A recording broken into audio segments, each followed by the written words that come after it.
I had those same types of feelings, like I'm gonna blow up this whole fucking place, until I got the that I needed. When I first started doing it, my sister, she was like, "You're doing meth?" So even just hearing that, she was, couldn't put two together that this is a plant-based molecule. So DMT stands for dimethyltryptamine. It's produced in our own bodies. I think it's important for people to understand that this is not some harsh chemical or some synthetic drug. It's a simple derivation of molecules like serotonin that are in our own brain. There isn't a sensation of like you're being poisoned or that there's a chemical to it. Ayahuasca is DMT.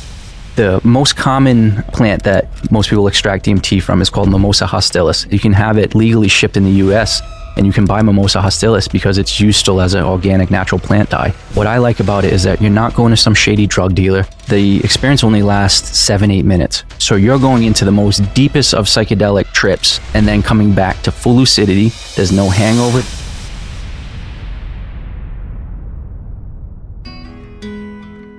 So about 20 years ago or so, just down one of the rabbit holes, I think I was downloading torrents or something at the time, and just looking for anything and everything spiritual, right?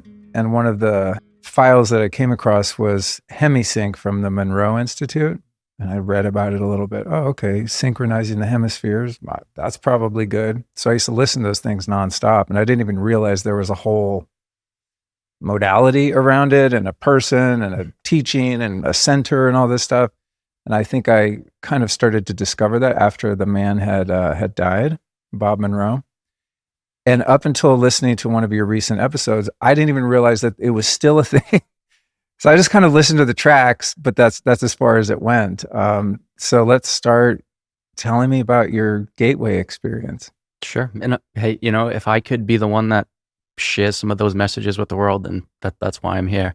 So Monroe came into my life, or the Monroe Institute came into my life, similar to DMT, which was out of nowhere, and it was 4, 5, 6 times in a very short amount of time that it was just kind of brought into my lap. And this was probably about a year and a half into my psychedelic journey, So I was pretty deep into learning about myself, learning about unlocking some potentials, and knowing very clearly that we are way greater than our physical body, which is actually their slogan, which I found out, that we have way more than our 5 senses, and that our 5 senses can be dialed up to almost infinite levels. So that was something that I knew inherently from my experience with psychedelics. But then, like I said, within 2 or 3 weeks, Robert Monroe's work, his books, the Institute came up, and I looked into it, and it instantly was something that I felt as though this will add another skill set or another tool to my toolbox. So I originally went with the intention of comparing their altered states and elevated states of consciousness to what I was able to obtain with DMT and shrooms, and wanted to see if ultimately if there was any similarities. But I also kind of went, not with a negative sense to call bullshit, but I really wanted to see if what they were talking about was possible. Because you listen to some of their stories, even Robert Monroe's story, and some of their remote viewing stories, and even just some of the gateway process that was funded for years and years with millions of dollars of federal money. And it just seemed a little bit hyperbolic, maybe. And I wanted to go because I had already had all of these experiences. So I wasn't going there looking for some out-of-body experience or a feeling in my body beyond what they were talking about. I had already experienced that.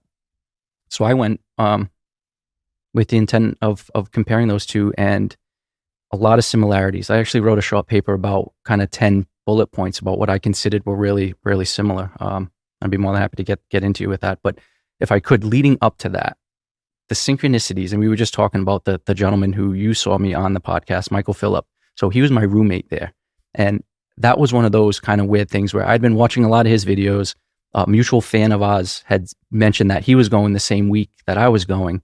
And I just kind of planted the manifestation seed. Like, how cool would that be if I could meet up with him, have coffee with him, and share some words. Well, I got there and we ended up being roommates. So you can imagine. Oh, you weren't friends before that? No, not at all. Oh, no way. No. So I was a fan of him and his work. Whoa. But he certainly didn't know who I was. And we just hit it off. Not only him and I hit it off, but it's a group of 25 people and all of us hit it off. The group camaraderie was something that I wasn't really anticipating, but jumping ahead. So we show up, find out that he's my roommate, and you're in the Blue Ridge Mountains of Virginia, this absolutely incredible campus.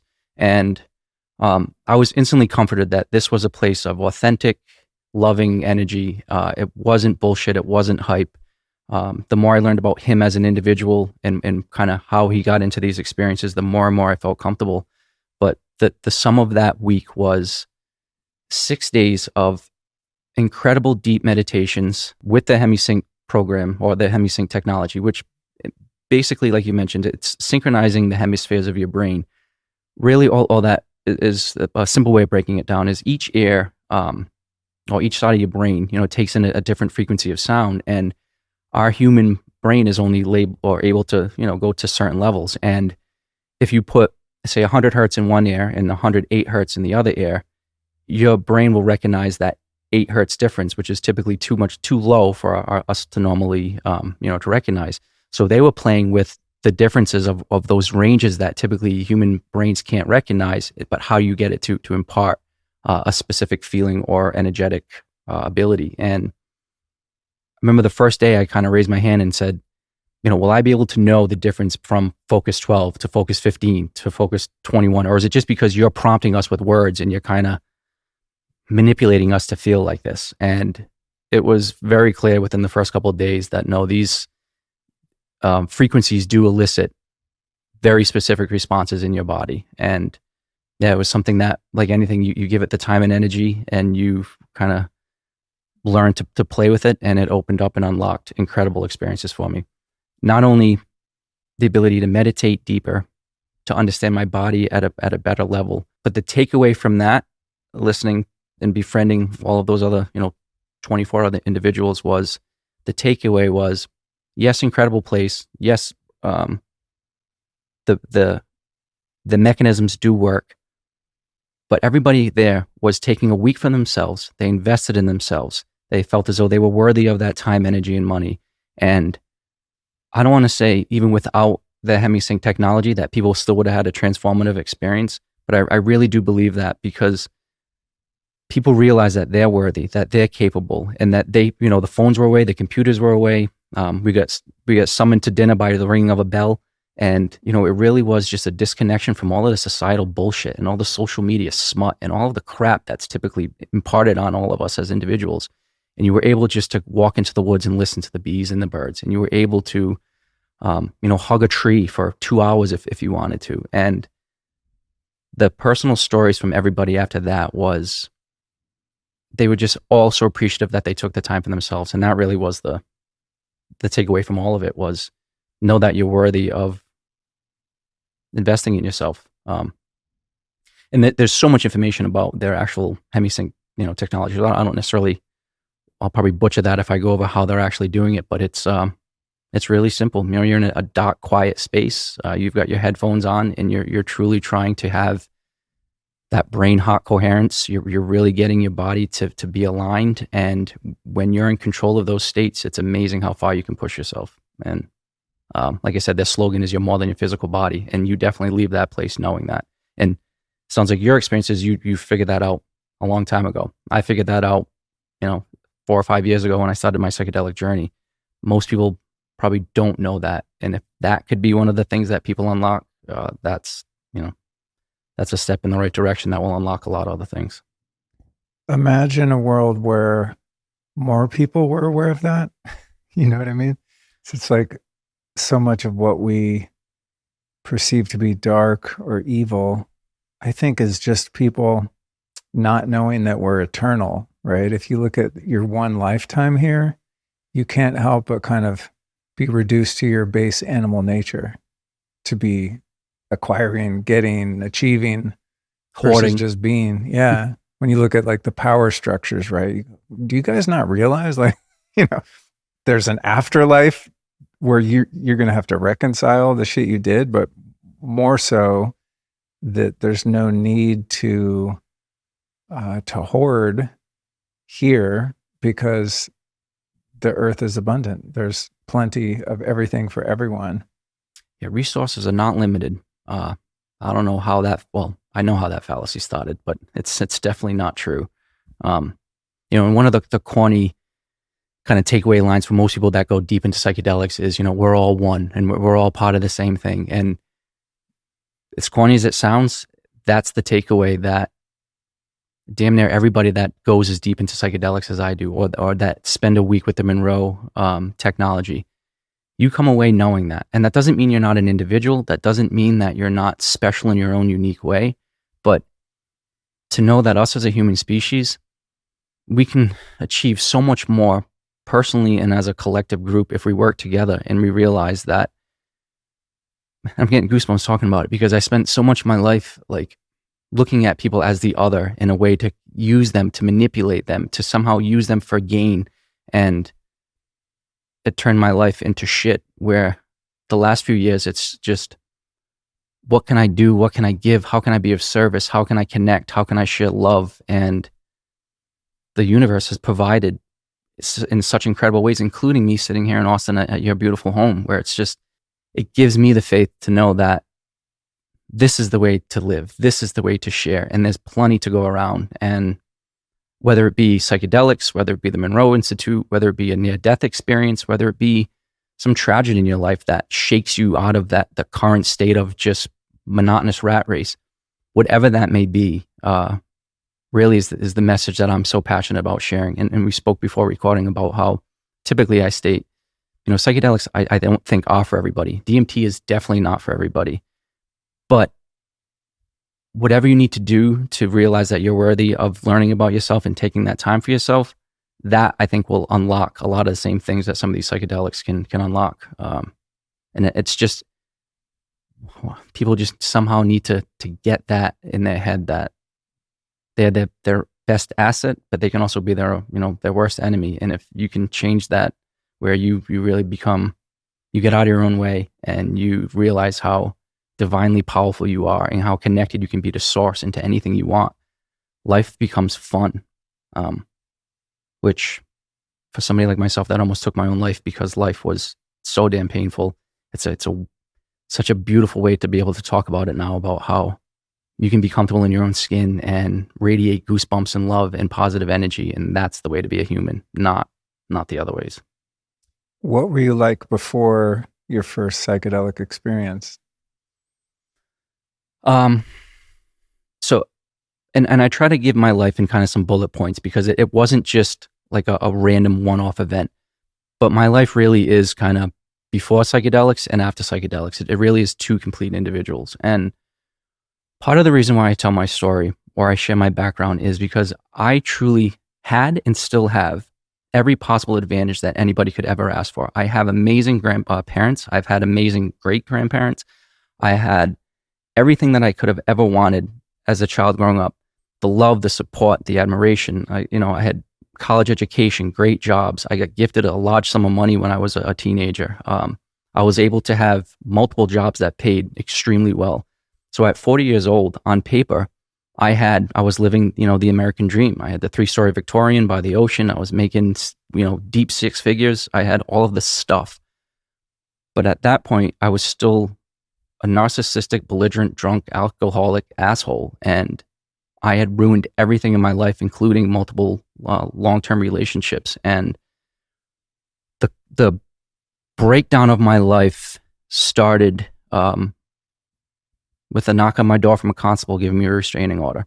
So I was with the same woman for 7.5 years. And I want to preface this, and that this doesn't make it any better or easier to even say it. But she accused me of some pretty horrible things of abuse, and not physical abuse. So I've never raised my hand to any man or woman. I've never hit anybody in my entire life, but I was physically, verbally abusive. I was spatially abusive with my presence and my energy. And again, at that point, I was just drinking really, really heavily. So I was just sitting there doing my work one day, and I got a knock on the door from a guy handing me a piece of paper saying, "You've got to leave the house now. You have a restraining order against you." And I asked him, I'm like, "What the fuck is this?" I'm like, "Did you read this?" He goes, "No, I just serve it." And I'm like, "This is saying some pretty horrendous things. And like, do I get to like counter this?" And he's like, "Yeah, all in due time, but you need to leave and leave now." I'm like, "Well, what do you mean leave now?" He goes, "When I leave, you need to leave or you'll be, arrested for trespassing." Now, this is in my own home. Whoa. That I had lovingly crafted and redone for the last 1.5 years. And he goes, and so I asked him, like, "Well, can you do me a solid and give me a couple minutes to grab my shit?" And he's like, "No, you need to leave now." And I'm like, think about what you just asked me. You just came into my home, told me now that my 7.5 year relationship is clearly gone, and that the home in my home office that I've been building is, I just need to leave. And I kind of, I looked at him and I said, man to man, like, well, human to human, like, let me grab a trash bag and get some of my stuff, right? So he gave me a couple minutes to go through the house, and I grabbed what I thought was the most important things that I would need to kind of continue my business in life, thinking that, well, this will be resolved. I'll be able to come back relatively soon, and whatever, it is what it is. Well, that was right at the beginning of COVID. So all of the non-essential issues in the courts shut down. So that case ended up dragging out for almost over a year. So I was paying the utilities, paying the mortgage on this house that I couldn't live in, I couldn't go to, I couldn't even get my stuff. And there was this back and forth where it was a really tough spot. So, and I want to preface it too, where I had been a real estate investor and home inspector. So at that point in my life, I had owned 15 houses, and not that that's a major, amount, but the thought of being homeless or not having a home or not having any place to go, it was just like, how is this even possible? But ultimately, I drove to my parents' house, and at 40 years old, I moved back into my parents' basement. So that, after all the stuff that I had been through. But at that point, I was still drinking. I was still blaming other people. I was still looking for external solutions to my internal problems. And I was still blaming that particular woman, which, in hindsight, she did nothing wrong. She did everything she needed to do to protect her and her two daughters. And, I would beg for her forgiveness if I ever get the chance to see her, and if she would ever, have my space again. So there's no animosity. And if anything, it sucks that not only I put her, but then subsequently another woman after that into the kind of the same bullshit. But I'm getting here. So it's all good, man. No rush.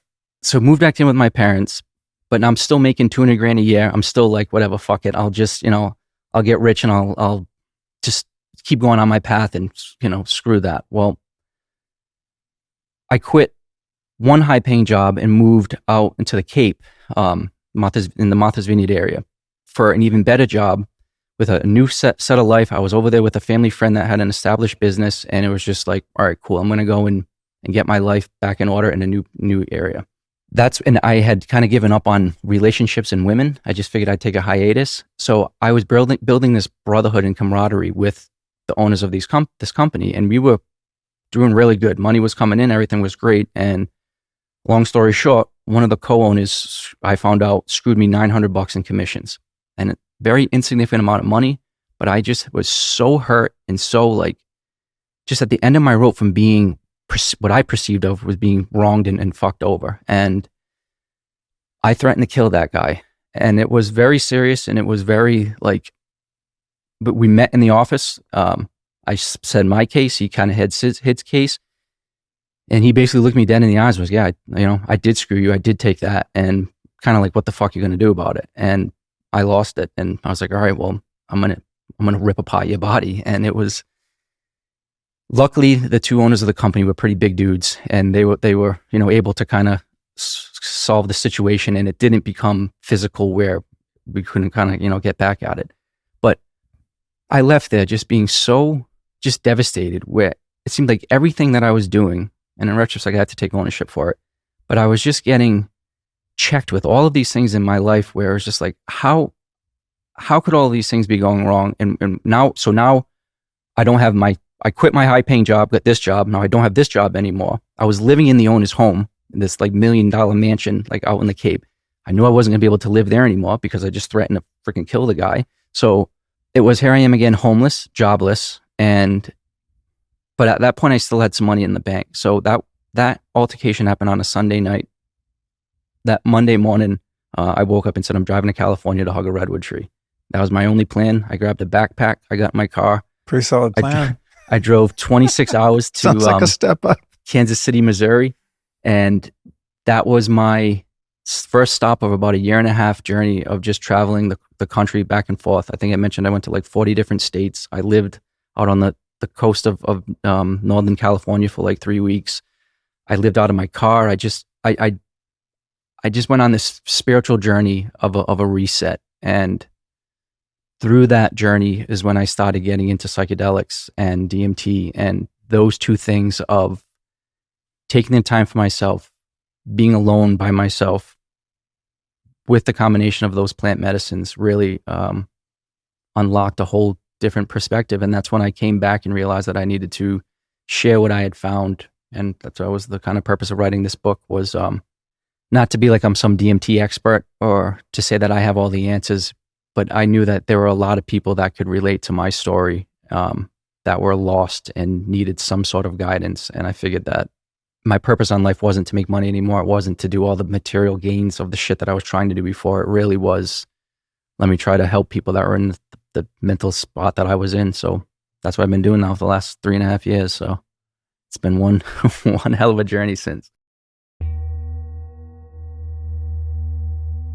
Being an entrepreneur comes with a lot of freedom, but it also means you're always on. And being always on totally sucks for sleep. You know, that mental loop, one last email, tomorrow's to-do list, all that noise used to really keep me from winding down night after night. And then I discovered something awesome, like I tend to do. It's called Apollo Neuro. Now, it's not just a wearable. It's like a personal trainer for your nervous system. All you do is just strap it on your wrist or ankle, and it immediately starts sending soothing micro vibrations that signal your body. It's time to downshift from stress and relax. With consistent use, people who use Apollo are seeing crazy results, like 19% more deep sleep, 14% more REM, and an 11% boost in HRV. Going full throttle at work is one thing, and that's fine. But if you want lasting productivity, you need the foundation of deep, consistent sleep. And that right there is exactly what Apollo delivers. For a limited time, you can visit apolloneuro.com/Luke and use the code Luke to get $90 off. And now with Smart Vibes AI, Apollo can even sense when you begin to stir in the night and gently nudge you back to sleep, giving you up to an extra hour of solid rest. So get clicking over to apolloneuro.com/Luke and save $90 on the Apollo wearable and Smart Vibes bundle with the code Luke. You know what I think is so interesting? And I think when I first, and I'm sober for a long time, almost 3 decades, right? I was an alcoholic and all kinds of other things. It wasn't until I was 20 years sober that I started working intentionally with psychedelics. And it occurred to me that had I found them much earlier, I could have saved myself and many other people a lot of suffering early on. So I always find it so fascinating when someone was in a place like you are, and in terms of linear time, in such a short period of time, is able to do so much healing and have such a quantum shift in their understanding. Like when you tell your story, there's so much accountability and responsibility and honesty in it. Like, it probably took me 10 years to get to that, right? Of just like doing sobriety as best I could. It's just, I don't know, it's just so incredible for some of us. Of course, as you said, you know, plant medicine, psychedelics aren't appropriate for everyone, but for those that feel called and follow that call, it's, I won't say like I'm jealous, because I'm not, because I love my own journey and it took what it took, but I'm just like, oh my God, this guy's got 3-4 years in. None of us have this whole thing figured out, right? But to go from where you were, and I'm just getting to know you, so I don't know where you are now, but I get the sense like you kind of have your shit together, right? Especially compared to where you were at that time in your life. And it's just like, wow. It's like time is not the barrier to growth and healing. No. There's some other governor there, I think, that probably has to do with our own limitations. And it's just incredible that that God put certain molecules here on the planet and gave some humans ideas of how to put them together that can be so deeply transformative in such a short period of time. And the thing that used to really trip me out about that is when I first started working with psychedelics and sobrieties, I would meet people who were hardcore addicts, alcoholics, et cetera, like I was, and they never went to rehab, never went to 12-step meetings, and just got sober from taking psychedelics. It's like, what? It was such a paradigm breaker for me, right? Because the lineage that I came from is just, the model there is complete abstinence from all mind-altering chemicals, which historically, as far as we know, has been the most effective way to do it. You know, if you want to quit drinking, you probably shouldn't do coke. You know, it's like you just quit everything, which is what I did for 20 years. You know, it's just, So cool. I just love actually seeing that someone found another way and didn't have to spend years and years chasing their tail. But I do want to, some people, when they talk about psychedelics, and there may be other reasons or motivations behind it, where mine truly is to try to authentically help people. I think some people do maybe market it or say like it's this magic pill, and do shrooms or do DMT and you'll be fixed or solved.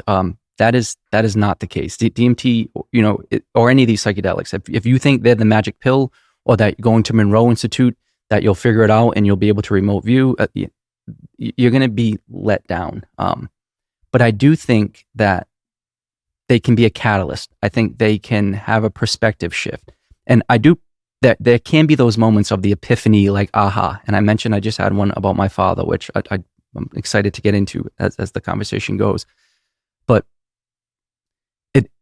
it isn't going to be, well, do a session of DMT and your life's going to be fixed. This is going to be an ongoing process and journey. And even 3.5 years into it, like I said, I'm just coming back from an incredible ceremonial ritual experience where I unlocked layers of myself and my psyche that still I didn't think were there. And I was able to pass something on with my father that I was able to really make a shift. But before I got into DMT, and I think this is a really important part of my story getting into it, was that I know I needed help. So I was standing there at one point looking in the mirror. I was, 40 pounds overweight. I had bags under my eyes. I had fat hanging off of me. I was miserable. So I had no relationship. I was just like, what the fuck? Now, this coming from the straight A student of 7-8 years of college, had every advantage, I had everything on it. Like everything in my life was given to me with such ease. I literally never struggled my entire life. Everything was handed to me. So like, how the fuck am I sitting here in this pit of shit wanting to go off into the woods and end my life? And it really was, all right, something needs to change. And I knew in my heart that it wasn't about a woman, or it wasn't about more money, or about more status, about more things, that I needed to somehow figure this shit out on my own. And I was really interested in, I was not interested in pharmaceutical drugs or just numbing it like I had done with alcohol, but let's just use another chemical or another pill, like so many people, including many people in my family, were doing. And that's when and it still is, there's a lot of information about the therapeutic value of shrooms and psilocybin mushrooms and other psychedelics. And that interested me because I felt as though they were natural. It was organic. It was something that I could kind of slowly dose into. So before I got into DMT for the first time, I was experimenting with shrooms for probably about 3 months or so. And that was pivotal to, I think, this experience that I had with DMT, because with shrooms, you're forced to really do that dark inner shadow work. You're really forced to find those cracks in your psyche that only you know were there. And, at that time I was paying a therapist $240 an hour to try to, figure out my shit. I had friends and family trying to figure out my shit. And not that I was lying to them, but I was manipulating the story to convince them that I was somehow so intellectually advanced and you wouldn't understand it. Like, just trying to make it out like I'm the victim. I'm so great. No one will understand me. And finally with shrooms, it just smacked that smirk off my face. And it's like, no, you're the asshole. You're the douchebag. You're the drunk belligerent, blah, blah, blah. Like, and it put everything into perspective where I finally had to take ownership of what I had done and currently where I was at. And again, not the magic pill. It didn't fix everything. If anything, it shined a huge spotlight on the huge pile of shit that I had around me and the hole that I had dug myself in. But the beauty of that was that because of that, I stopped digging the hole deeper. I stopped adding more shit to my life. And again, I realized that I needed to have internal solutions to my internal problems, and that another woman or more money or something on the outside wasn't going to fix it.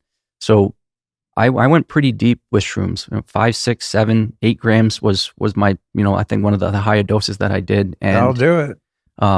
Yeah, hours and hours of crying in the dark and reliving all the past and all of that shit. But I didn't have the epiphany. I didn't have the breakthrough. If anything, I just realized, wow, I've been an asshole to all these people I loved, that I'm responsible for where I'm at. Cool, I guess I'm going to stop banging my head against the wall. But it still was, I had no clue on what to do, and I had really no direction. And that's when DMT really changed everything. And similar to like Monroe, it had been brought up by, I was like, the Spirit Molecule book by Rick Strassman, which anybody looking to get into DMT, I would highly recommend that book and that the documentary that they made. And there were a lot of people on podcasts talking about DMT. It seemed to be kind of brought up into my psyche for, a couple weeks. And then a close friend of mine, a brother who truly helped save my life, who will be, in my life forever. He knew how much of a dark spot that I was in and knew that I was pretty much at the verge of not being here anymore. And he came to me and let me know that he had access to DMT, that it was mine if I wanted it, that he would give me the safe space to experience it, and that, on my own time, if I so choose, I could have it. And that got me on the rabbit hole of doing research for a couple months, where I didn't just say, yeah, cool, let's go do it. I really felt as though I wanted to understand it. I wanted to build the respect and reverence. And I understood how much of a powerful molecule this was. And I didn't want to just kind of go into it haphazardly. So after, a couple months of research, I felt as though I was ready for this. And we set aside a day. And that was the whole intention, was to push it to wherever I needed to push it. And that's the day that I say saved my life. That's the day that I had that epiphany, that in a split second, my perspective shift on everything. And it was from that day forward that I'm a different man, a new man. My, literally every day is a second blessing. And again, I still have a lot of the same shit and the same problems that I need to work out of. But it was that perspective shift. And I'm happy to kind of explain that more. But yeah, that was the day that my life changed. So many directions I could go there. One thing that's been interesting in my experience in this realm is so many of the spiritual teachers and teachings that I'd studied for and applied for so many years, and made some progress with. But again, it was slow progress, right? I mean, the initial sobriety was like instantaneous, just pure grace. But then, a lot of struggling, but just going on meditation retreats, going to India, reading every book, listening to thousands and thousands of hours of spiritual teachers. When I started working with psychedelics, and to this day, it was so reaffirming, because the models that I had found and applied to my life made for a great foundation in those experiences, right? So I'm, in the middle of a deep experience of, say, 5-MeO DMT, and I'm like, as well, you don't know anything, you're not aware of anything in the depth of that. But as I would start to reemerge, it's like I go, oh, it's able to see, I don't know, to see the mind in a way, or to see the personification of ego in a way, like concepts that I hadn't understood, right? That had proven to be true and useful. But having the direct subjective experience of so many of those different states of consciousness, I think has made all of the experiences like so much more tangible for me, because I had kind of a framework for life, like what works and what doesn't, after 20 years of working on myself. So the question is, how do I phrase this without it taking 20 minutes? So because I had that foundation and then started having these really profound experiences and changes like you're describing, I mean, just like walk out, I'm a different person, right? And just, understanding the importance of integration. I naively thought for some time that anyone that was having the experiences I was having was also awakening and growing in the ways that I was, and then came to find that there are many people in the medicine space that are out of integrity, unconscious, not trustworthy, and even dangerous, which was really hard for me to understand. Because as you said, when you first started working with mushrooms, it's like, there's nowhere to hide, right? You see your shit. Like, how can you not face it? And I chalked that up to just being, and this isn't like, oh, I'm better or something. I still have my shit that I'm working on like the next guy. But I think sometimes when people get into psychedelics and they don't have, a model for life, or certain principles or universal laws of which they are aware and have made some effort to live by, that one can have maybe an enlightening or peak experience and hear the word integration, but not necessarily change as a result of that experience, because there's no rule book to follow, So my question is, obviously you've changed immensely in a short period of time. what has been supportive in terms of you being able to contextualize these experiences? I mean, you've had like hundreds of DMT journeys, which I literally can't even fathom, like how do you even go out in the world and deal, it's just worry about the price of ham or about right. politics or about, the so shit. It's a long way of asking a very simple question, like what, have there been spiritual teachings or principles or codes or things like that have helped you to contextualize and to apply what you're learning in these spaces? Yes. And that's where just the basic 101 about like intention and setting. So what is your intention when you're going into these spaces? And, I think that's goes along with saying how it's not a magic pill. And I get asked this kind of often. Could people use DMT for nefarious reasons? Could somehow, could you increase your senses and sensitivity in a way that could, do harm? And the true answer is ultimately, I think, yes. If your intention is, can I have a way to manipulate or to make more money or could you use DMT necessarily or psychedelics for unsavory reasons? Yes. So I'm answering what I'm trying to say is that what your intention is behind it and why you're getting into these plant-based medicines, I think, are going to be a big part of it. Now, I hope, and this is my goal, is that people don't have to be as deep and as depressed and as anxious and as suicidal as I was, where my goal was to save my life. My goal was with that, if I don't get an answer after this session, I'm walking off into the woods and not coming back. So that was my intention, was truly, I need to save my life. So I think that's how I was able to achieve, the level of transformation that I have. But also, I agree with what you're saying. Prior to that, I still do. I read thousands and thousands of books. I studied all of the, the old ancient esoteric teachings and wisdoms. I've tried to read as much about spirituality and religions. This is all prior to this.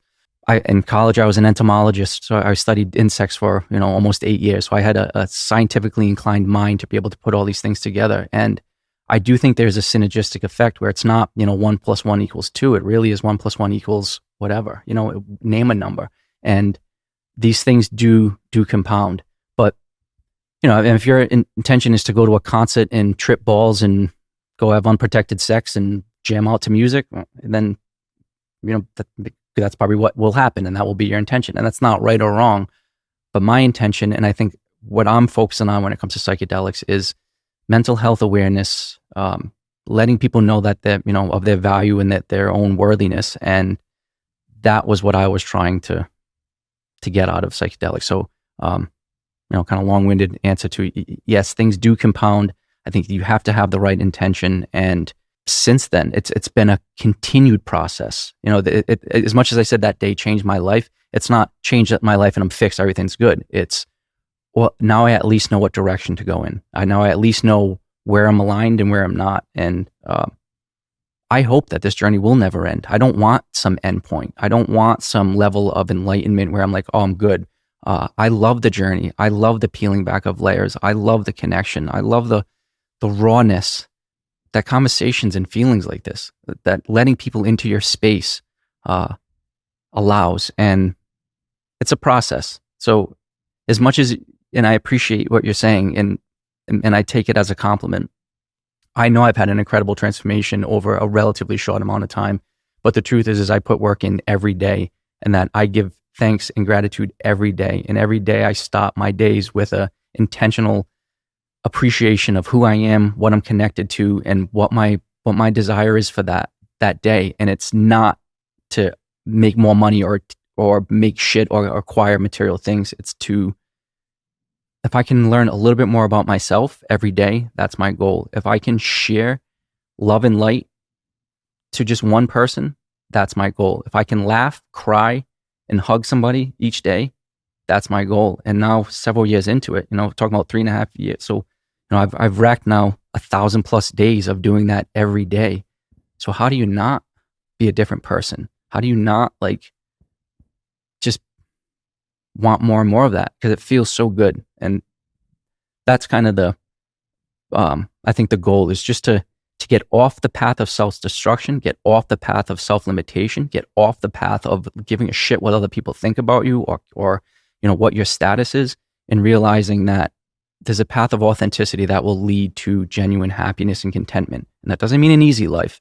That just means being comfortable in your own skin where you don't want to jump off a cliff. And I think there's a large percentage of people in the United States as well as around the world that they're leaning more towards anxiety to take the leap as opposed to go meditate in the woods for several hours. And as soon as people can realize that there's that inner peace available, then it's people like you, like me, your wife, like my girlfriend, like my inner circle of friends, that it's just like, yeah, this is the message that we want to share, and it becomes pretty easy to share.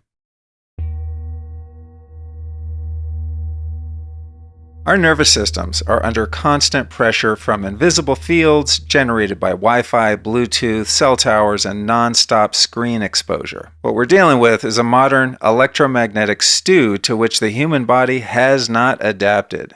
But for me, staying resilient doesn't mean to go live in a cave, even if that sometimes sounds tempting. It's about staying connected to a cleaner signal as you move through life. And that's exactly what Leela Quantum figured out. They created devices that let you tap into a coherent quantum energy field wherever you go. At home, their blocks anchor your space and clean up the energetic environment. And when you leave the house, their clothing supports your body through airports and crowds and high EMF areas. And for everything in between, they even offer a pocket-sized wearable capsule.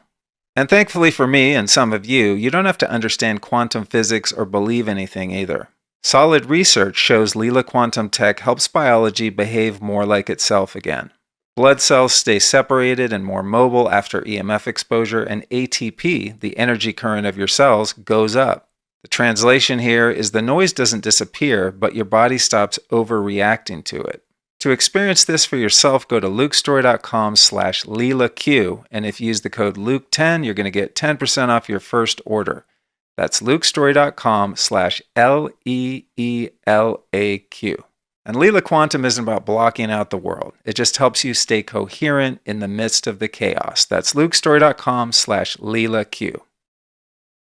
Tell me about your relationship with alcohol prior. Ugh, horrible. So I started drinking at 12, drank all through middle school, all through high school. Every time I got in my car, I was drinking and driving. I mean, literally the day I got my license, I was drinking and driving. There was not a day in my life that I didn't drink heavily. And it was a lot of bourbon, double IPAs, heavy stuff. And part of it was that's what I grew up in. So my father, and again, over this last couple of days, I've had such an appreciation and love and no judgment anymore. No, like, how could you pointing at him like, what an asshole. But he, and his father and his sister and just generations of alcohol in our family, where it was just the normal thing. Like, so I mentioned I started drinking and driving when I got my license. As a kid, there was not one road trip that there wasn't an open container. Like, if anything, we'd have to stop at the liquor store to get road sodas or to get drinks for there. And I remember road sodas. that's what my dad called them. That's what we all called them. I'm going to take that. That's a good one. But I remember actually the woman that ended up getting that restraining order against me. I remember when we first started dating, we went up to New Hampshire once, and I just drank the whole way up because every time I went to New Hampshire, that's what you do. You drink all the way up. And then the second trip, she asked me, she's like, do you mind not drinking and driving? Like, we've got my daughters in the car. Like, it's, kind of and it was she was truly the first person to ever say, not only do you know that this is illegal, you could lose your license, it's dangerous, but that, like, this isn't the normal way to take a road trip. And literally my entire life, I just thought that's what you do. You get hammered on the way up, and then as soon as you land, you get to the liquor store and fill your hotel room with booze. And so that's what I had grown up with. In high school, that's all we did was drink and smoke. College, kind of the same thing. And then adult life, it was just, that was an everyday. Now, it was easy for me to kind of just brush it off because I was so successful in what people would judge people on. So I straight A's in school, straight A's in college, high paying jobs, beautiful house, beautiful women, the cars, the vacations, so it was, who the hell are you to judge me? I clearly can drink bourbon in the morning. I can have, beers at my lunch. And it was up until 40 years old. And so I'm coming on 5 years. It'll be New Year's Eve, and I remember I had actually that was a good flush. Being hungover. So January 1st on my parents' floor in the fetal position, puking, shitting myself. It was a beautiful day, and it was just like everybody else is enjoying the new year and this new beginning, and here I am in this crumpled mess with all of this shit. And it was that day that I just decided, no more. I will never have another. I honestly, I'll never have another drink.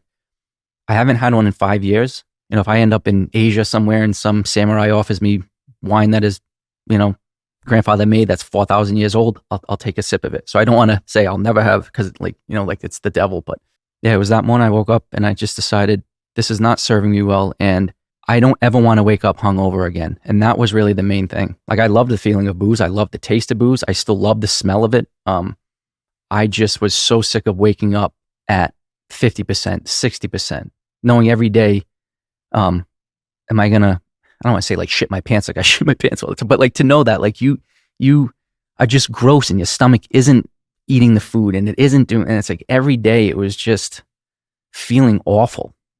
And now, coming on 5 years sober, to know that this is how you can feel at like 100% and not dragged down and not full of shit. Yeah, I have no desire to go back. But I'm glad you, if I could, I'm glad you asked what's your relationship with alcohol, because alcohol is not the problem. Money and success aren't the problem. It was my relationship to it. I know several people in my life that enjoy alcohol very responsibly, and it adds to their lives. It adds socially. It's something that at the end of the week, they'll have a beer, a glass of champagne. They'll use it to celebrate. There's no intention on getting drunk or cocked or being, you know, that's not it. So it's what's your relationship to everything. And same thing with DMT or shrooms. I think people could have an unhealthy relationship with both of those if you're using it in the wrong way. So alcohol isn't necessarily bad or was the issue. It really was my relationship to it. And you know, I'm putting that into perspective too, because I don't want to come off as judgy or like, you know, I'm better than, because if you're a good solid person and at the end of the week you're having a beer or two or a bottle of wine with dinner, by all means enjoy it. And if you can, you know, if you're kissing your kids goodnight and having a good conversation with your loved ones afterwards, then fine. That wasn't me. I was the asshole when I was drunk. So yeah, me too.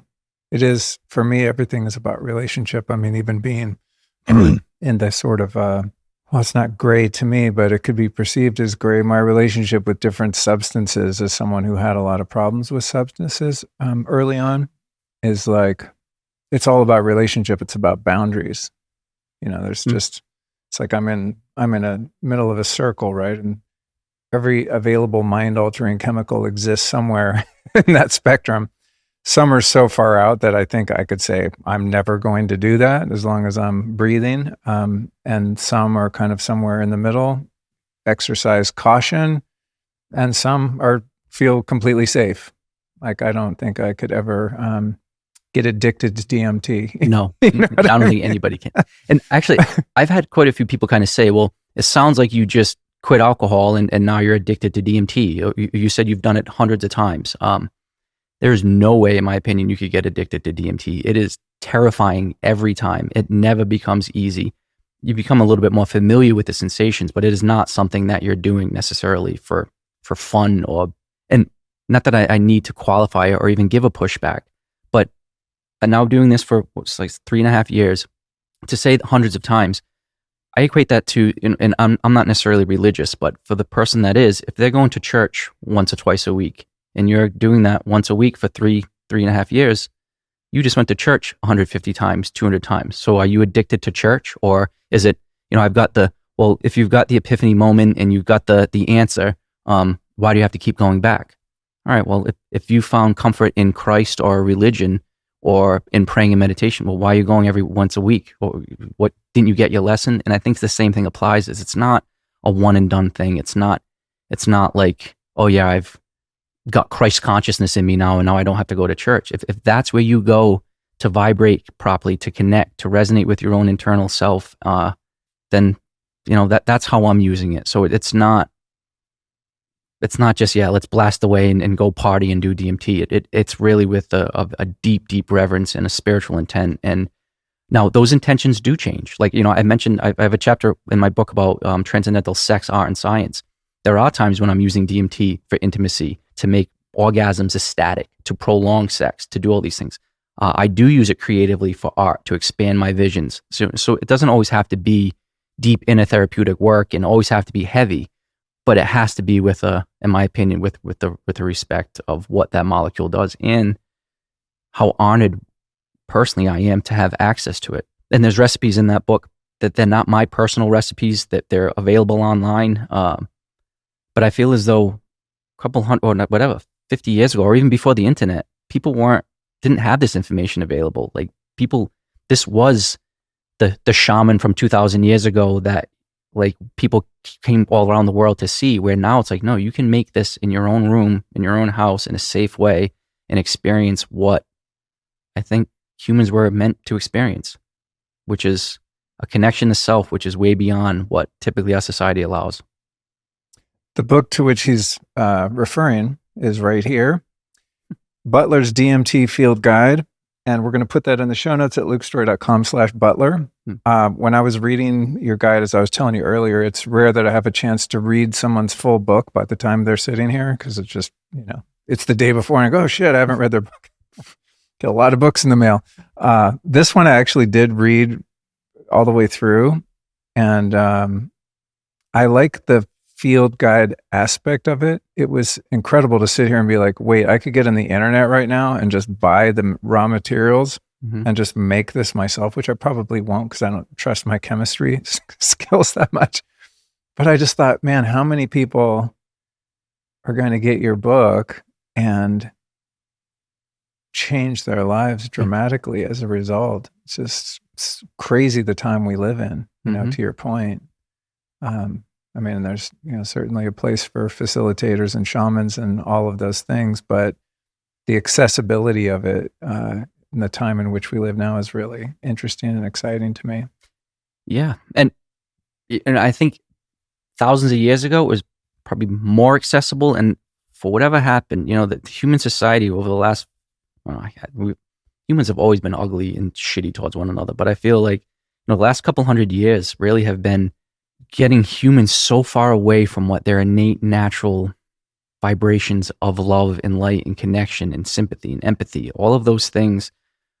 Society almost forces you to not feel those emotions. And if anything, especially in there's so many topics I want to work into here, but like talking about like masculine and feminine integration, and understanding both aspects of it.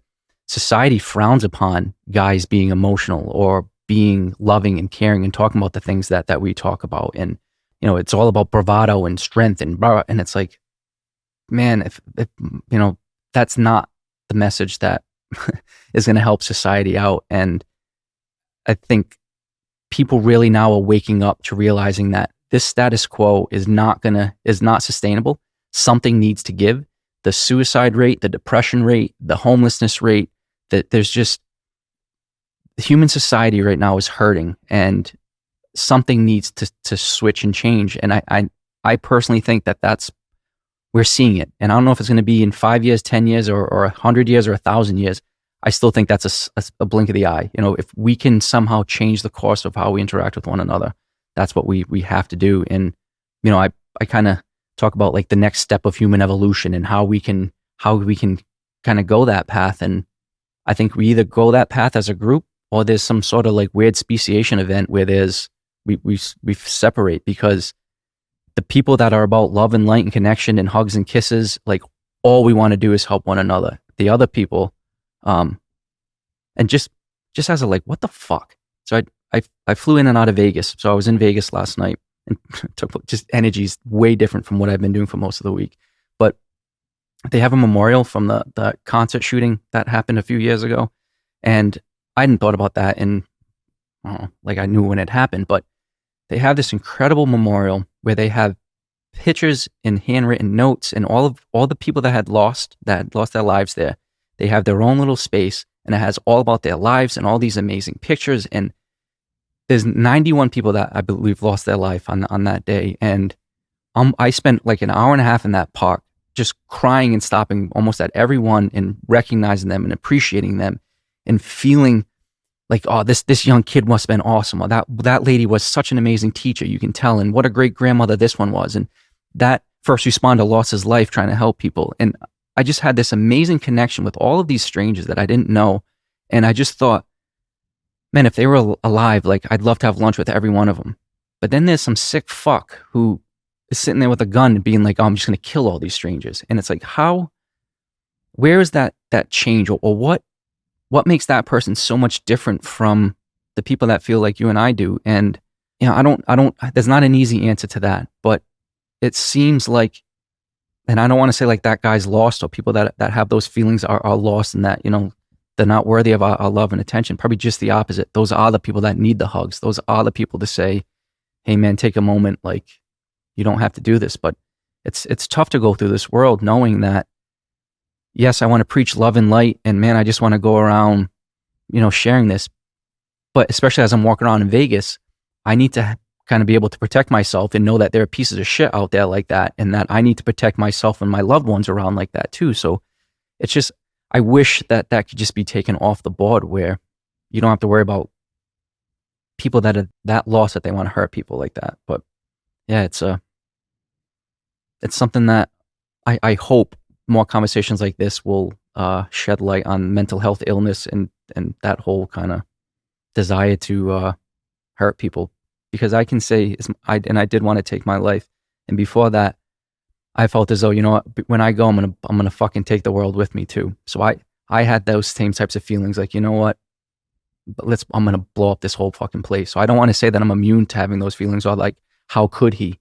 Well, I did, until I got the hugs and the love that I needed. And it's like, that's what we need to do, is give those people that. For people that are listening or watching and have maybe heard the term DMT, but don't know what it is, how people take it, what it's like.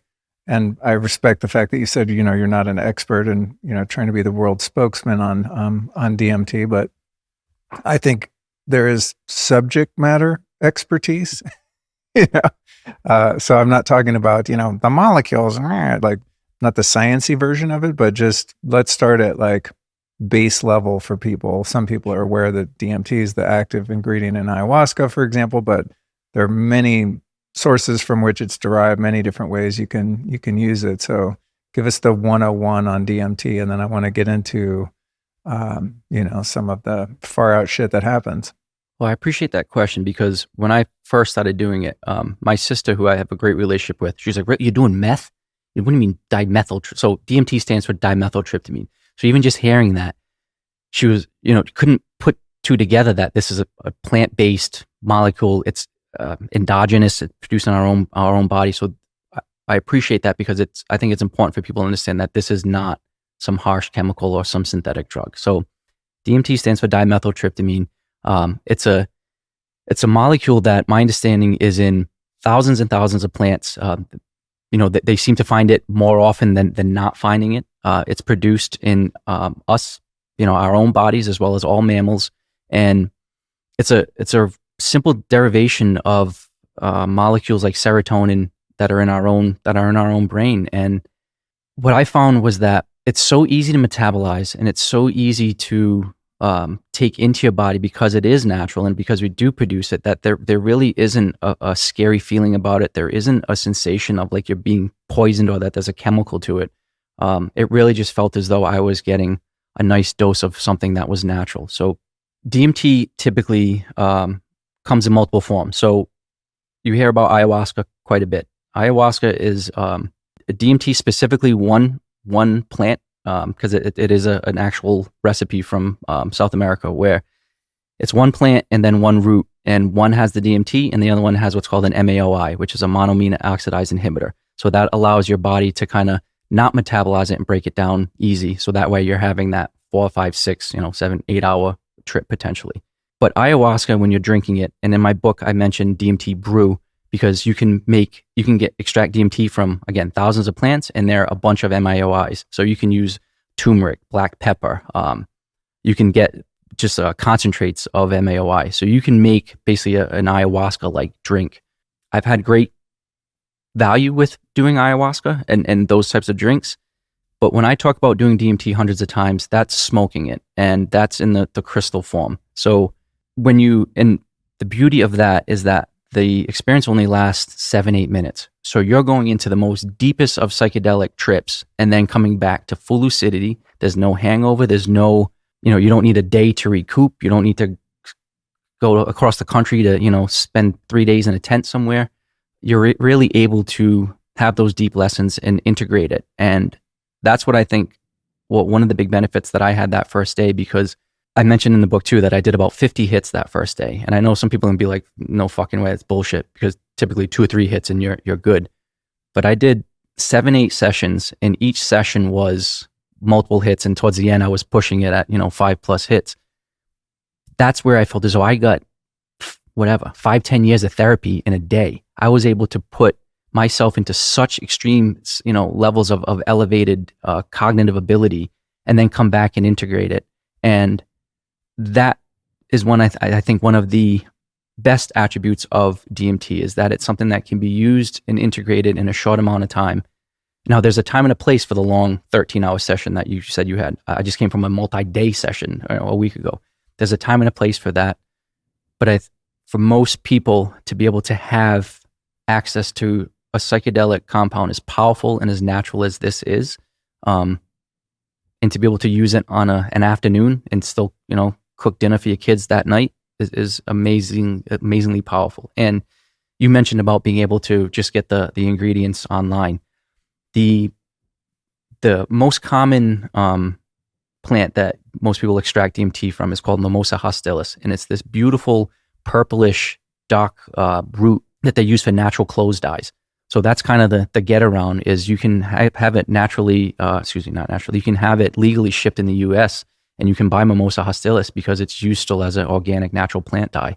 And then all the other ingredients are simple stuff that you can get at any store. So it really is just that simple. Now, disclaimer, like we started, I don't think psychedelics are for everybody. DMT is not for everybody. I'm not suggesting that everybody goes and, extracts their own DMT.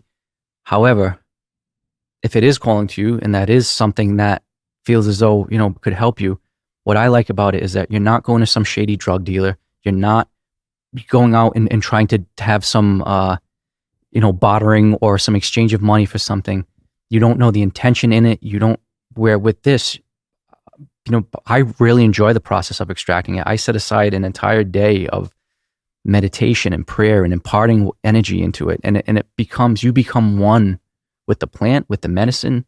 You're with it truly from bark all the way to crystal. The whole process. And I think that goes a long way in the intention of why somebody would do it. Way different from whatever, just getting a bump off the street from some random guy. I mean, if you're sitting there dedicating a day to making your own DMT, my guess is that you're probably doing it for wholesome and right reasons. But that is something that, it's available, it's accessible, it's plant-based. But then, and as we talk about, this book, and I appreciate that you appreciate that it's a field guide with short, kind of easily digestible chapters. The 2 names I would recommend if people really want to get a little bit deeper, Dr. Rick Strassman is definitely the guy that has the most comprehensive book as far as like the breakdown of what it is chemically. And it goes over his study that he did in the 90s, which really kind of opened up the doors to, I think, people studying it. And then there's another gentleman, Andrew Gallimore, who is basically dedicated his kind of academic life to really getting into the molecule itself, how your brain kind of interacts with it. Those would be the 2 people that I would kind of go to for more of a academic, baseline for. But really, it's something that you need to experience. And I think once you do, you'll understand the power of it. And if I could, one asterisk, I mentioned the word endogenous. That's a big, big aspect of DMT and why I was attracted to it as well. That just means that it's produced naturally in your own body. And you really can, through breath work, through deep meditation, induce your own DMT. And I've done it before where maybe not a full-on, like the spinning mandalas and the full-blown, breakthrough trip. But man, that endogenous DMT, when you're in that zone and you can taste it and you've got this nasal drip and there's this kind of nasal cavity sensation and it's a very distinct taste and feeling.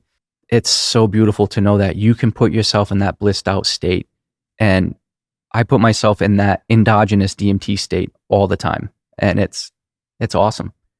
In the woods meditating, intimate with your loved one as you're getting ready to kind of blast off, to get into that space where your body is just humming naturally is beautiful. And you know that you have that power anytime you want. So it's a twofold, to try it for the first time exogenously when you're smoking it, you realize, wow, this is what my body feels like without the veil and kind of full potential.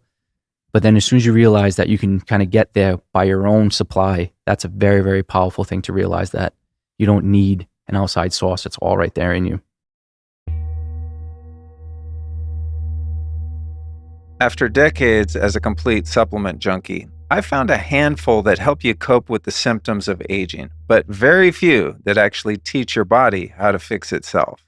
BPC 157 is one of the most talked about peptides for a reason. It supports tissue repair, calms inflammation signaling, and helps the body finish healing processes that have stalled out, including, and most importantly, the gut lining.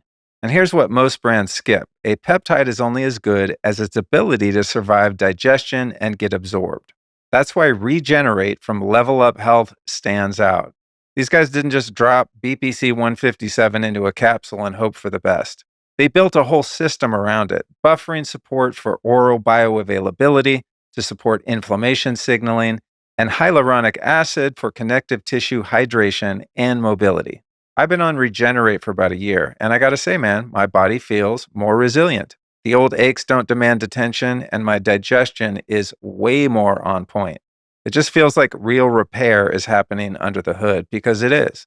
So if it's your year to level up, here's what you do. Go to lukestroy.com/level up and use the code Luke15 for 15% off. That's lukestroy.com/LVLUP. So if you're done managing symptoms and ready to switch your body's repair system back on, Regenerate from Level Up Health delivers.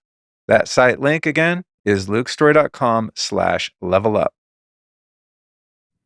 When it comes to making the brew and using the other inhibitors, is there a brew that doesn't include so much nausea? Yeah. So that, I think, is the ultimate goal. I don't think every time needs to be this purging, shitting your pants, puking 10-hour session. And maybe similar to like drinking alcohol, right? So if you drank a whole bottle of whiskey, you're going to be pretty zonked out. If you take a shot or two, you'll be fine. And each person is going to be really individual to what their tolerance is, whether it be weight, whether it be what their diet is. Did they just eat? Did they do any preparation beforehand? I'd like to think that it's a personal thing where find out what works for you. Find out what dosage works for you. Personally, my best experiences with DMT brew, and I say it like that because, again, if you're saying ayahuasca, that really should be two specific ingredients, which is the Shatruna leaf and the Bastaria caapi plant, which is the vine. I found really good where you're brewing 3 or 4 different plants with DMT, and then you're adding 3 or 4 different MAOIs, and then you're adding some ashwagandha, or you're adding peppermint for flavor, or you're adding a little bit of honey. And I go over that in my book about the recipes where I think you should play with it. You should, there isn't just some set rule like, oh, you have to have 500 grams to this and then 2 grams to that. And then to your point, there can be a large variation of strengths of the DMT, the MAOI, how long it would last. When I was on one of my road trips, and this was before my father and I had a falling out, which now, again, I can't wait to get back to finish it up. But we took a road trip to Kansas City, and if I was driving, he'd be in the passenger seat drinking his beers. But if he was driving, I'd be drinking pretty much like ayahuasca and coffee. So I'd have a 50-50 mix of ayahuasca and coffee, well, DMT brew and coffee. And we were driving across the country. So the intent wasn't full blast. I definitely didn't want to be puking in the truck, but it was just, sip on this concoction that you made, and you're going to feel, a nice elevated state. But that was the intention. So again, with anything, what's your plan? If you're looking for a full blast off and you've got the weekend set aside and you really want to go deep, then do a deep concentration of it and drink a lot of it. If you're just looking for, again, a different intention of just mellowing out, it can be used for a lot of different reasons. And I think that has to be what people play with personally. And, even like with marijuana, I smoke pretty much every day, all day. So for me, I could smoke a half ounce and be fine and not really be too messed up. Where if somebody took one hit, or like even right now, if I took half a sip or half a beer, I'd probably be pretty intoxicated. Where It's about tolerance level. It's about kind of building it up. And I encourage people to play with that. And both recipes are very simple. To extract the crystals, it's a couple more steps, and there are some ingredients of it that need a little bit of caution, but it's very simple and very easy. But the brews of the ayahuasca are as simple as just boiling water and making a tea batch. You know, it's literally just with the ayahuasca, it's putting the leaves in and putting the bark in, and you let it boil for several hours. You keep boiling it down, and that's it. You know, there's really no fancy chemistry or anything beyond other than just making a tea. And so again, if that is accessible, why is it shunned or people don't know about it? And that's part of what I'm trying to share is that, no, if you want that drink, you can order the product, have it shipped to your house, and next week you could be making your own brew. Like it's that easy. And you don't have to spend $3,000 to go to another country for weeks where you're in a tent with mosquitoes and you're whatever, shitting at a hole in the ground. Like you can do it in the comfort of your own home, under your own pillows and sheets, in your own bathroom, with your loved one holding your hand, which to me I think is more conducive for therapy and self-help than going to some. And I've never been to a retreat in South America or anything like that. I've never been to an ayahuasca place, so I don't want to just broad category say that they're all the same. But I've heard some characteristics of several of them that would be the last place I would want to be doing psychedelics. So I think this would be a potential opportunity for people that that wouldn't be the option. And it could even be a physical limitation. You know, like young able guys like us, yeah, whatever. We'll go into the jungle and it is what it is. Would I want my 65-year-old mom out in the middle of the jungle? Maybe not. But again, here at your house, it'd be sure, come on, mom. And I think that's where this allows more accessible to people. And you mentioned your background and history about drug use and selling and things like that. And my history of being 12, 13 and having access to all of that. I, and probably you and most people in that group, very easy for me to find damn near anything. Like if I want shrooms, you can get shrooms. If you want something but there are a lot of people that don't have social circles like that, whether that be the librarian or the oil rig worker who's out in the middle of nowhere or whatever, where they don't have that easy connection. And that's why I wanted to let people know too, is that for the people that don't have those social circles or don't feel comfortable walking on the streets and just asking people, you can be the lone wolf, or you can be the person that just likes to be alone, and you don't have to put yourself out there in an awkward or unsafe situation. You can make this part of your ritual and your process. And yeah, I asked the question about the physical toll of ayahuasca because, well, I see the point in that too. I'll just like honor the tradition from where that came, and I'm sure at one time I made myself throw up because I just couldn't stand it anymore. But ayahuasca for me has always been just feeling very sick, right? And it's like, I'm just trusting the process, and that there's medicine in that too, right? Just however you're purging. But in the last few, it was harder for me to reconcile just the physical toll and the discomfort and just the lack of sleep and it's just hard on my body, right? I'm 55, that might have something to do with it. And so in many of those experiences, I've thought, man, if I could have this experience without having to put so much energy into like maintaining the body, right? It's like I'll be in a really beautiful moment, just having a life-changing realization or feeling the presence of God, and I'm lying on my right side, and it's like I'm spending an hour just figuring out if I can switch to my left side, if it's going to be better, right? Just so much kind of or do energy. I go to the bathroom? Or is this when I should I shit now? Exactly. That's not all that, And again, like I totally honor, because the first, I don't know, probably 12 or so times I sat with ayahuasca was in very traditional ceremonial settings, right? So much magic going on in that. But then after some time, like I don't feel drawn to that medicine just because it's like the physical toll is just so rough, right? But there's been so much healing and awakening and so many benefits to those experiences that I kept going back, for a period of time over the course of a few years, just because it just changed my life so dramatically, right? But the last one, I never thought I'd be this guy. The last time, that was a couple of years ago, I said to my wife, actually, when we were going back to our room after a really brutal night, I was like, don't let me forget this tomorrow. and I fucking mean it, I am never, ever drinking ayahuasca again. I'm done. Mm-hmm. And I don't know that I would hold to that necessarily now, but it was one of these, I mean, that's the thing. It's like also trusting in the mystery of the medicine was a huge lesson for me, is that I drank quite a lot, because I've had experiences with ayahuasca where I drink the normal dose and like nothing perceivable happens, right? And I'm just like, God, I spent some money to come here, took time out of my schedule. It's like, let's do the thing, right? And that particular night, I just got so sick, man, just drenched in sweat, pretty close to like asking someone to call 911. Like I thought something was seriously wrong. And then it's a whole long story that we don't need to tell, but basically it's just like one of the most brutal experiences of my life. I was just so physically uncomfortable and in so much pain. So I wrote it off. The next day it took like 3 different visits from facilitators to get me out of my room to go drink some wachuma, which seemed like the worst possible idea. And eventually I was just like, I can't, like, the suffering was so hardcore. I was just like, all right, like it couldn't get any worse than this. I drank some wachuma and came back in my body and all was well. But what was interesting about that was it took me, I don't know, maybe I didn't realize it till a few weeks or a couple months later.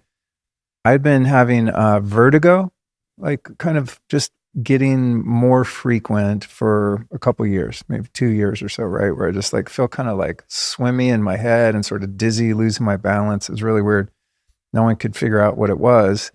And after that brutal night where nothing happened, right?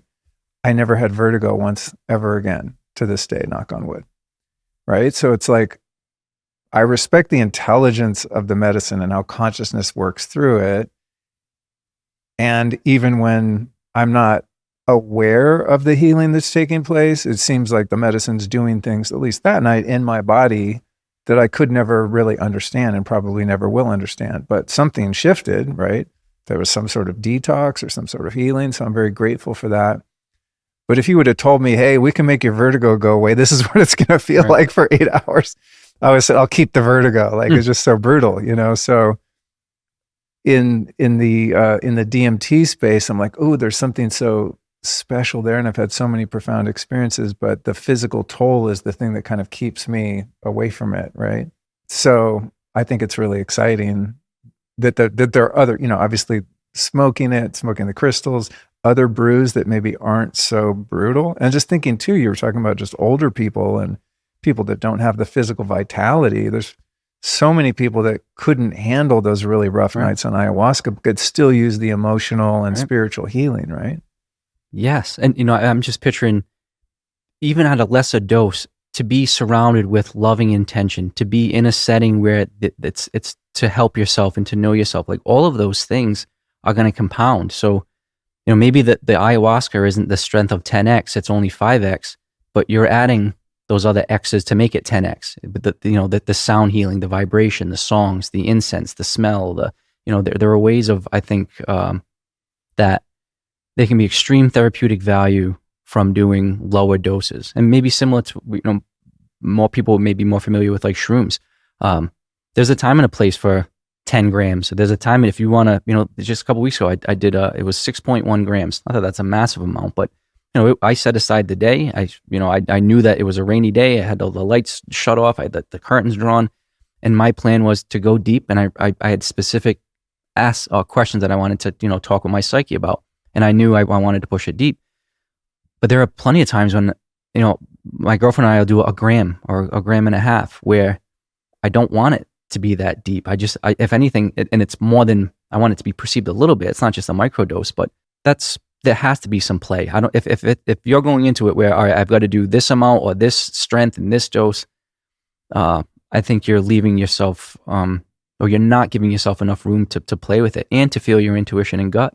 There may be times when you want to push it further, when you don't, where there may be, and I think especially with psychedelics, there is not one size fits all. There is not one right way. I actually had a really good conversation with another gentleman from Monroe who I've stayed connected with quite a bit, and he's been exploring a bunch of different modalities as far as expanding his consciousness, and he has tried DMT and hasn't had a breakthrough, hasn't really been able to push it. And, so I'm really working with him about, well, what did you take? How much? What was the dosage? What was the strength? What was of it? And, through it all, I don't feel as though that he's doing anything wrong or that the dosage was wrong, or it's not. He's doing it at his own time, at his own pace. He has his own mental blocks that he's got to get out of the way. And, the end of that conversation was, you're doing everything right. You're doing, your story isn't going to be like mine. It isn't going to be like the next person's. If it takes a week or a year or 5 years or never, that's your right story. And I think that's really important for people, as much as they can use me or you for guidance, as much as they can then, listen to Rick Strassman and his volunteers, to know that your personal subjective experience is going to be just that, personal and subjective. And that's the beauty of psychedelics, is it helps you as the individual exactly how you need to. And I would lean into that. If your body's telling you, I want more, or I need the strong one, or I really need to purge, then maybe you need to lean into that. If it's, no, I just want a nice Sunday with a light meal, and we're going to have some sound therapy, and we're going to light the candles, we're going to light a fire. And yeah, I just want a nice kind of meditative hum through my body. That's perfectly all right. And I don't think anybody should be ashamed to be like, oh, I only did a little session of ayahuasca, or I only did, or you're not a real psychonaut because you didn't do 10 grams of shrooms, you only did 2. It's like, no, there's a time and a place for all of that. And yeah, definitely everybody has to, do it at their own pace, listen to their own intuition and gut. And there's been multiple times when I've bailed on it where, I thought tonight was going to be the night and we're going to go deep in the session, and last minute, it's just something feels either off or that the alignment isn't there. And I'll just simply put away the bowl and it is what it is. And then there's also times when midday, it'll be Tuesday, and it's like, oh, like you got to do DMT tonight, or you really should because something's aligned. And I listen to that as well. So there's been random spontaneous times that it just kind of is like, oh yeah, there's a portal or there's a gate where there's information coming through. You probably want to hit this. And I do. And I can say I've never once listened to my intuition and not been happy that I did. So it gives me more ammo to keep doing it. Yeah. To your earlier statement, psychedelics and machismo do not mix. No, absolutely not. This is not the space where you got to like be badass. No, Nope. Oh my God. Oh, that'll backfire horribly. Yeah. I'd probably be shown in a really painful way why that doesn't serve you.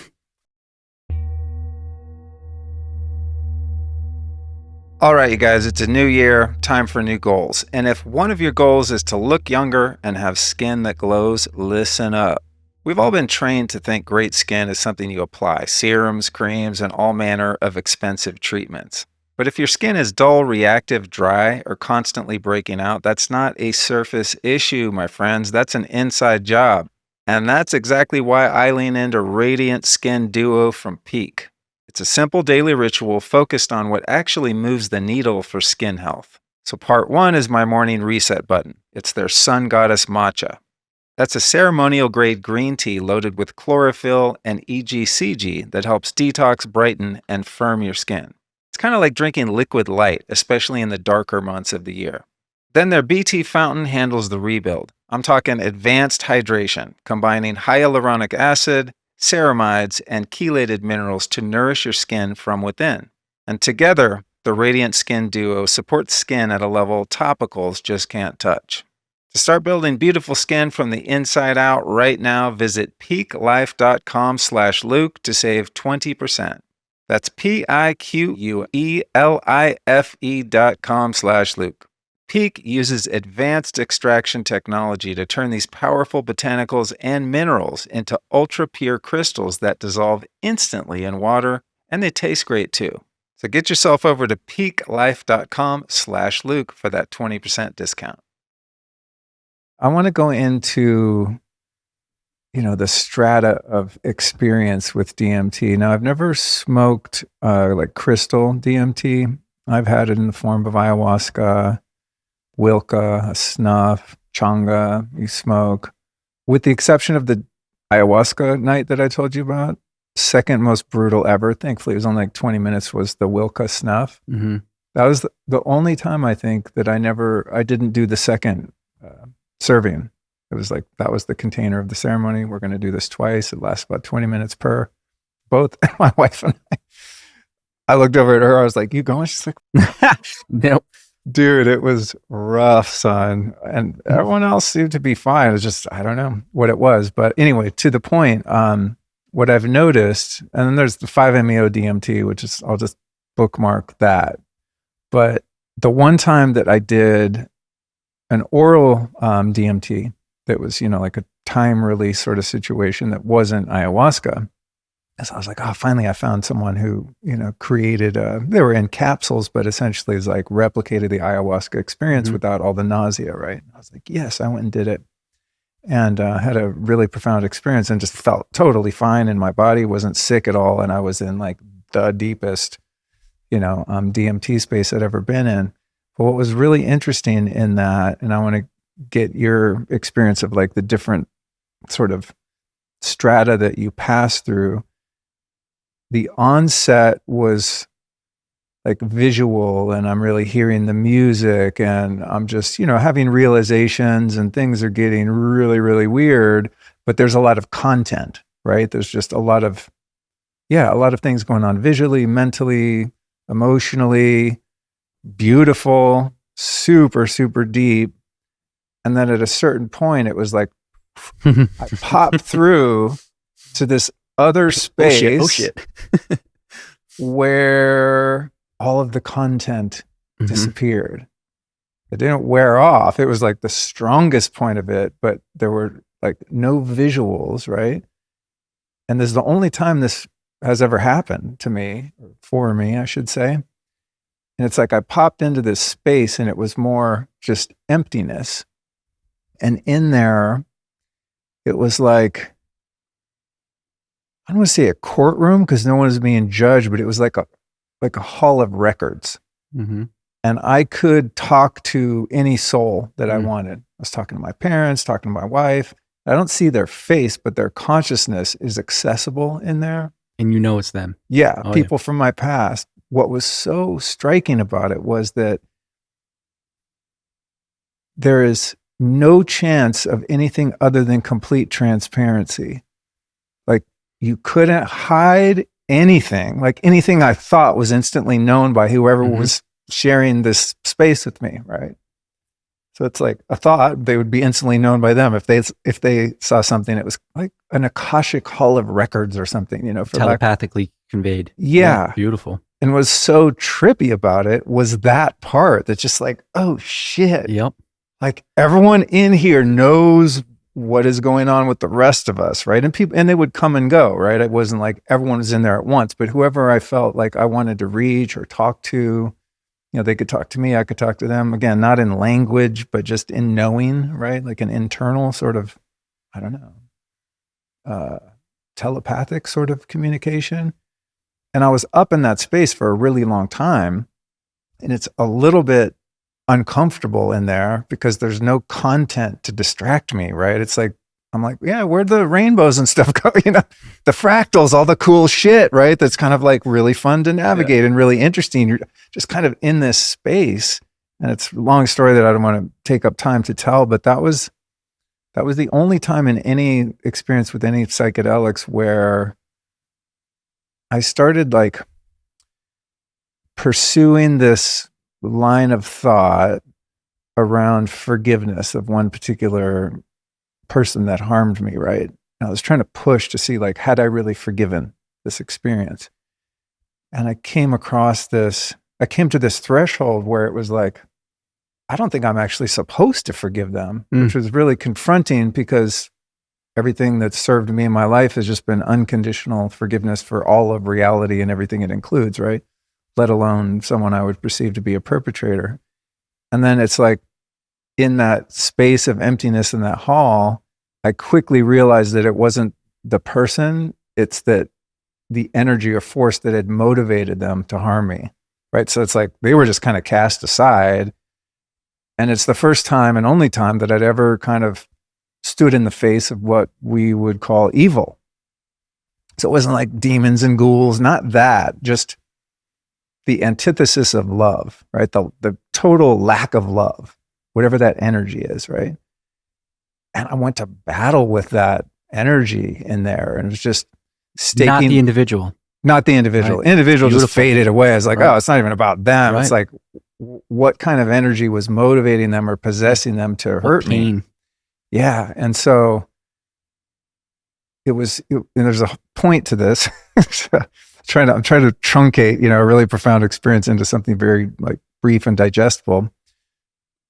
So basically I was advocating for myself in this space, right? And standing up for myself against this sort of dark force.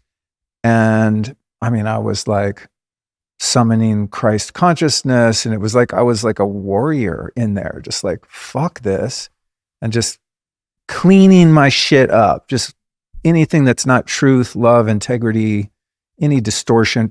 I'm just like slicing through it like with a sword, right? And this went on for I don't know how long in Earth time. But when I emerged from that, I felt like I was quite proud of myself that my soul held its ground in there. Like I didn't cower, and I just was like, whoa, I was very impressed with like whoever the oversoul is that's running the Luke show, right? I was like, dude, wow. Badass soul. Good job. Yeah, I was like, good job. So I felt unscathed. But then the point of the story is that in the couple months after that, I felt off, you know, and experiences that I've had in the past, like I'm elated for days, if not weeks afterward, right? Like after 5-MeO DMT, I mean, I'm just like in this beautiful space and I just want to meditate all day. I was kind of off after that. And I don't know for sure, but I think it had something to do with the fact that despite I felt like I held my ground and I came out of that victorious in my own light and in love, that there wasn't a ceremonial aspect to that experience. It wasn't really led. There wasn't, I mean, I had my intentions and I said my prayers, but it was like in an apartment in downtown Austin. You know what I mean?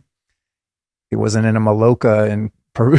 You know, it's like, and I'm not blaming anyone because I felt called to the experience and I'm glad I did it. But what I'm getting to is like opening up those kind of realms that are just so otherworldly is scary to me because I felt totally protected, yet I felt pretty funky after that, as if something had gotten on me. You know what I mean? There was some sort of like, I won't say entity, but some kind of debris or some psychic infection, like something kind of got its hooks in me that took a little bit of work to clear.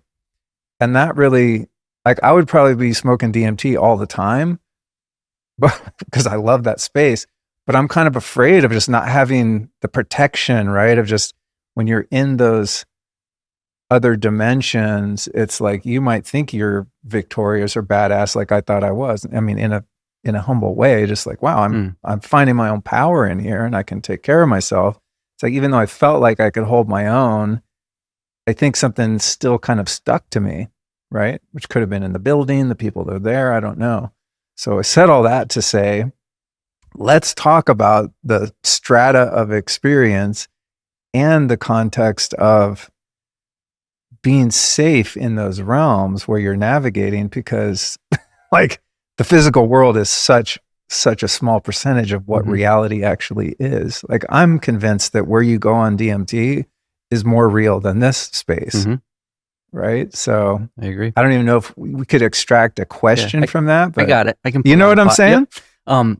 So I think just basics, my conclusion from Monroe, from deep meditation, from deep psychedelic work is, again, we are way more than our five senses.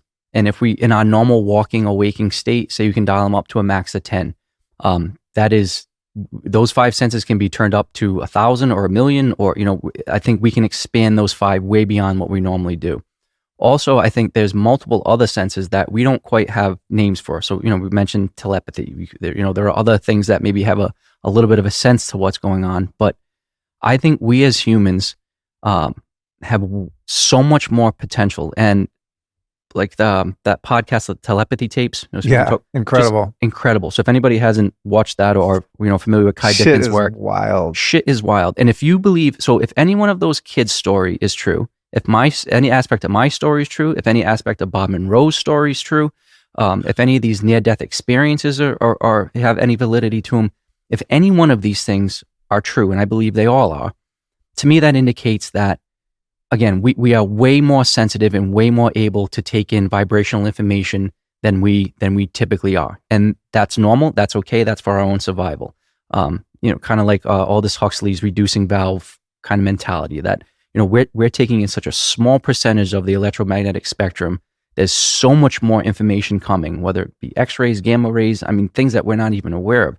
So I think that's pretty clear. And then even, to say biological beings are able to have more sensitivity. Think about some of the animal senses that are out there. I actually just watched this really cool Instagram post of like 10 animals that have like inexplainable abilities. And so that proves that biological meat suits are able to become way more sensitive. Right? So I think that's pretty obvious, or should be.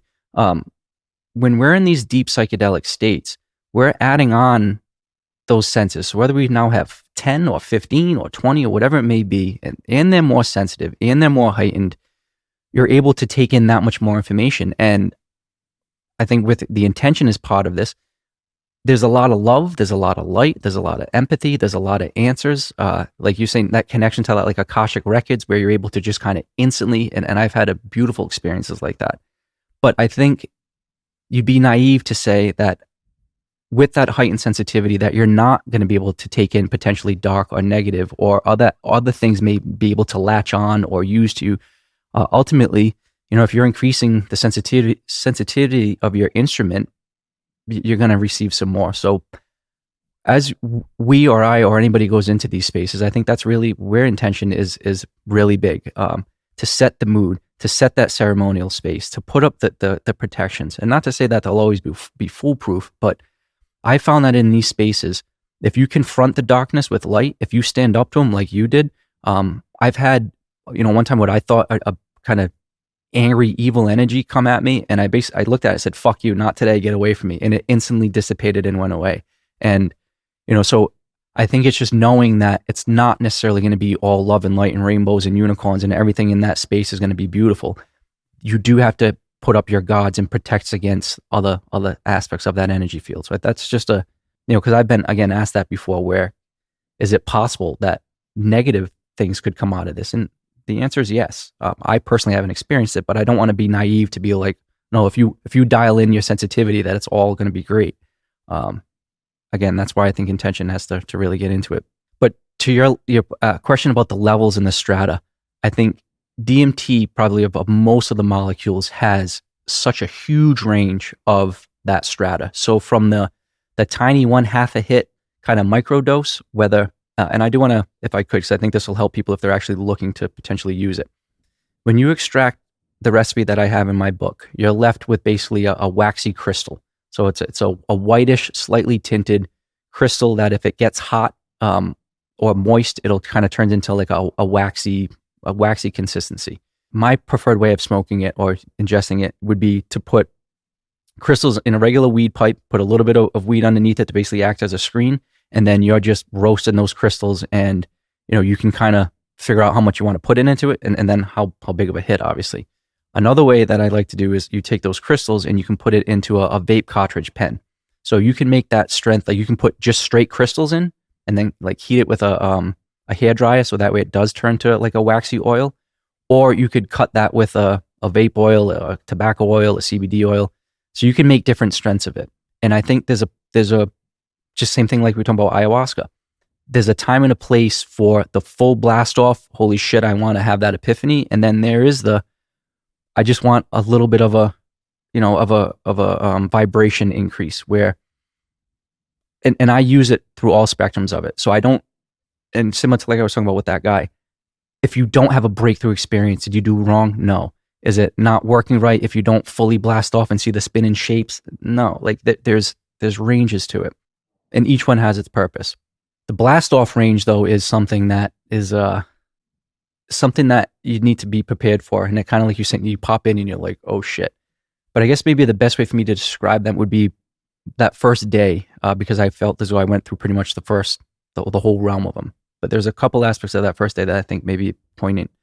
So sitting in the perfect space, perfect energy, everything was right, everything felt good, and that first hit, as much as you're getting a sensation of vibrational hum. Instantly your senses still, they're certainly starting to change.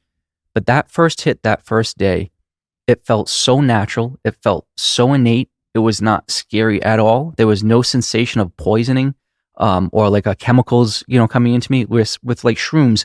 If you take an eighth of shrooms, 20 minutes into it, you're sitting there and you're like, oh shit, I can feel this going through my veins. I can feel it getting into my stomach. I can feel this poison kind of going through me. And if you're ready for it, shrooms can be, an incredible experience. But this was not that. This felt as though the veil was being removed and lifted. It felt as though I was coming closer to my natural human state. There was none of that fear, even though there was, the body physiologically was responding.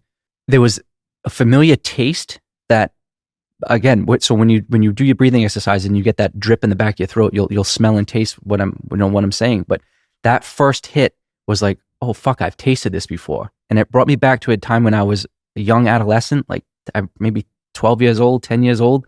And I remember like it was at a very specific place. I was sitting in my friend's hallway, a random hallway in his house. And I remember having that taste or sensation. So it instantly brought me back to a time prior in my life where I'd had that chemical in my body. And it makes sense because it is naturally, induced. So all of those things, that first session was, okay, I'm comfortable. I don't need to be afraid. But that wasn't a breakthrough. There was no entities. There were no machine elves. There was no epiphany. There was no, it was just, okay, my body can handle this. It's profound and it's pretty intense, but it's not scary and I feel okay. But again, that lasts a couple of minutes. You come back. I felt as though I needed to do it again because, again, I was there for specific answers. I wasn't there just to see sights and sounds. So the next time I pushed it a little bit further, just a vibration that goes through your whole body. Again, sights and sounds are starting to mend and change. Your perception is starting to expand where you're kind of looking as well as like from the inside as well as being from out. But again, no breakthroughs, no epiphany, no voices. It was just kind of like, all right, this feels good. Pushed it again, pushed it again, pushed it again. Now, I'm starting to see the Alex Gray type spinning mandalas and that crazy shit. And it's like, wow, this is beautiful. But I wasn't there for sights and sounds. Again, I was really trying to figure out how do I stay on this planet. And it was that last session where I pushed it deeper and further and I hit that breakthrough place. And that was the first time that something different had happened. So that last session, again, each one started with an intention, with a prayer. But I really pleaded with the universe that I don't know what answer I'm looking for. I don't even know what the fuck guidance I'm asking for, but man, if I leave this house today without it, this is it. Like I'm not going to be able to be on this planet anymore. So please, like if there's any time for you to give me something, this would be it. And that last session was when everything changed and was completely different. So it started with, the sights, the sounds, the normal vibratory hum. And then to your question about the strata, there's such distinct levels where I knew I needed to push it. And I took that last big deep hit. And that's when everything changed. So all the sights and sounds went away. All the lights went away. And it's not like I, was shot up into the space or that I was falling. I was just in this black space, completely comfortable. All the sights and sounds stopped. And there was just this conveyance of information. And in this particular case, still no entities, no creatures, which those did progress. This was just a conveyance of information. And the best way for me to kind of sum it up would be, with all the shit that just led up to where I was in my life, I had this beautiful upbringing with all the advantages, but in a short amount of time, everything had self-destructed. And I had all this conflict about how could this possibly be that my past ended up like this? But then it was, well, now what the fuck do I do in the future? I'd have no place to live. I've now lost 2 high-paying jobs. So I start something completely new. At that point, I wasn't in a relationship. I have no girlfriend. Like what? And my mind was constantly going back from the anxiety of the past to the stress of the past to the anxiety of the future. And that's what ultimately was causing me to be suicidal, mentally unstable, and not wanting to be on it anymore, was that I couldn't just be here in the moment now. And that last session, it was, all right, here are your 1,000 biggest proverbial dots that you need connecting, that, rattling on in your head. And it was instantly connected with all of the information that I needed to connect it. And it was like, boom, here you go. and then those shattered, and then there was a million proverbial dots, and then those all connected, and then those shattered, and there was a trillion, and the number just kept expanding until, the conveyance was, you stupid human, the point isn't to connect all the dots. It's to appreciate the space between the dots. It's not to make sense and have a constant sound. It's to enjoy the quiet between the beats. And basically I came out of that in a crying, crumpled mess, knowing that I had this very second, this very microsecond, and it, again, kind of corny, like the, Ram Dass be here now type shit, but it really was, fuck man, you have this 1 second. All you have is this one moment right now. And yes, now you have all the spotlight again shined on all your crap, but man, you're in control of this second. You're in control of what you do. You're in control of if you drink, if you don't drink, if you raise your voice, if you point a finger at somebody. And with the inner shadow work that I had achieved with the shrooms months prior, it kind of all snapped it into a self-recognition of my own accountability of what I had in the past. But man, my future can be so beautiful and bright if I just make that a reality. And that was really that take-home epiphany was, fuck, be here right now, this very second, and that's all you're in control of. And that was 3.5 years ago, and I've literally lived every second to the second. And that doesn't mean don't have plans. That doesn't mean, don't have strive for goals. That really just is succumbing to a universal plan that's greater than you, that you'll never be able to figure out, and just sit back and put out what you want to put out. And I was putting out darkness, hate, just all of the shit that I was not wanted in my life. That's all I was focusing on. And all of the stuff that I wanted in my life, I couldn't grasp because it was just either in the past or the future. And as soon as I realized that it was right here for the taking right now, that changed everything. So kind of an answer to low introductory, nice feeling of a innate hum and vibration, and hey, this is removing the veil and getting me closer to the whole full blown, epiphany of a download of information. But that still doesn't really even scratch the surface of the range of entity interactions, from the quote unquote machine elves to the jesters, which when people try to describe them, I think they have their own flavor and ambiance. So it's not like everybody sees the same purple lady, or everybody sees the jester with the spiked hat. Is it welcoming? Is it a feeling of heaviness or lightness? Is it one entity or multiple?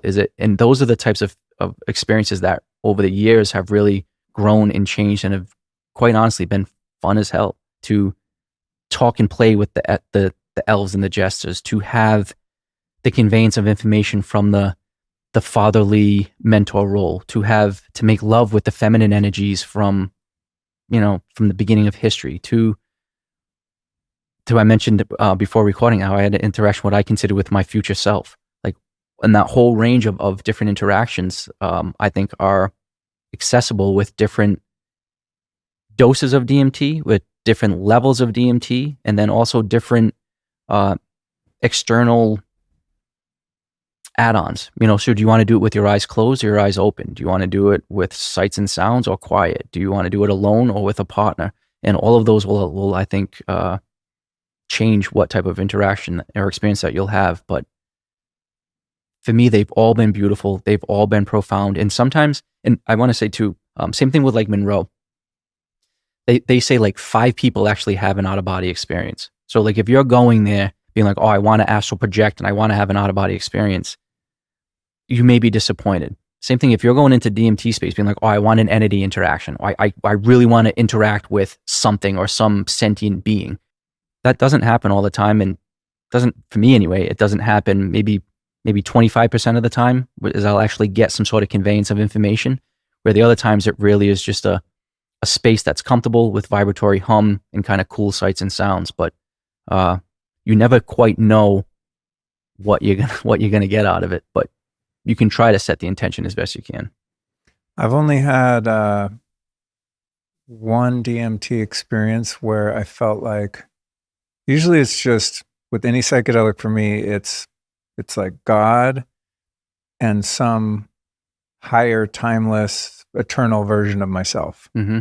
It's like, I'll ask a question. It's not like a machine elf comes out of the closet and is like, oh, here's the answer. It's like I'm answering it myself. It's like I'm talking to myself in a sense, but it gives me access to a more evolved wise me Mm-hmm. that's talking to the me that's still stuck in Right. whatever human shit I'm working through, which was the case like a week ago.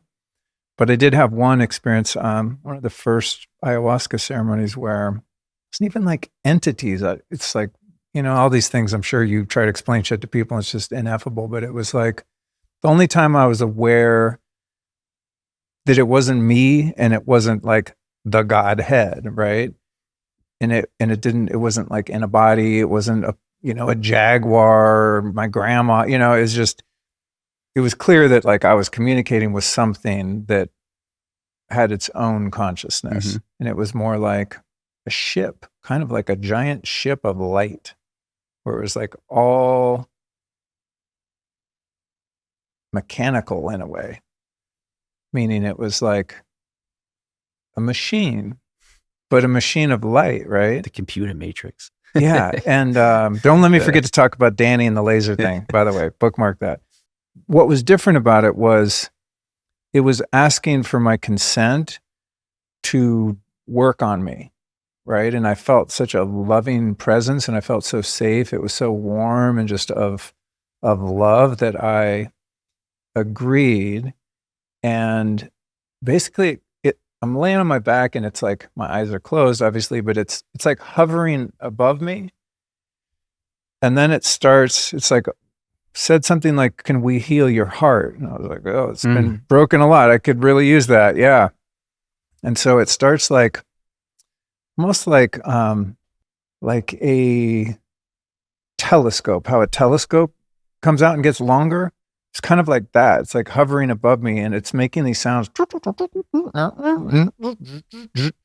very mechanistic, but warm still, right? Like not mechanistic in the sense of like machinery that's cold and unfeeling, like a very good, warm, loving feeling. But basically like came down, it was like in my heart rearranging shit, and it felt really good and really sad too, because what it's healing is just pain that I hadn't been able to let go of.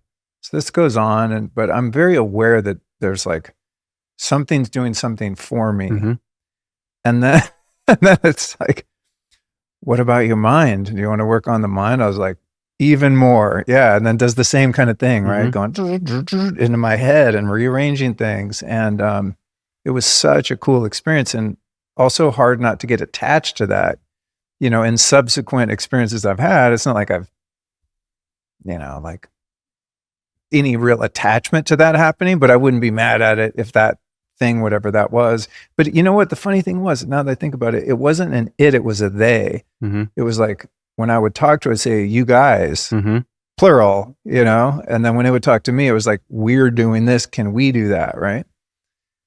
But then it's never happened since that. I just wondered, maybe it was just a one-time shot, and it certainly, whatever it said it was doing, it had an effect in real life after that, right? My heart was different. My mind was different.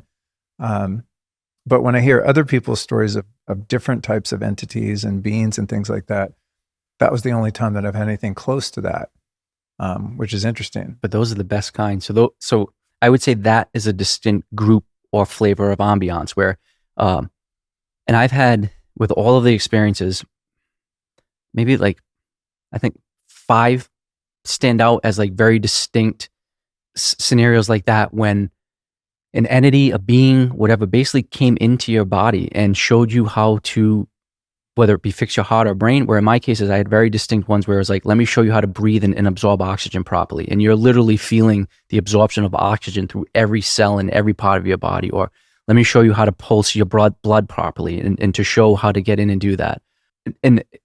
Or I had one where they basically asked, again, they always typically ask for permission, can I come into your body and let me show you what it's like to run it all? So that was one of the best experiences where, it's almost like equating like a transformer body came in, attached itself to you. And now you can feel and understand just how much powerful you are.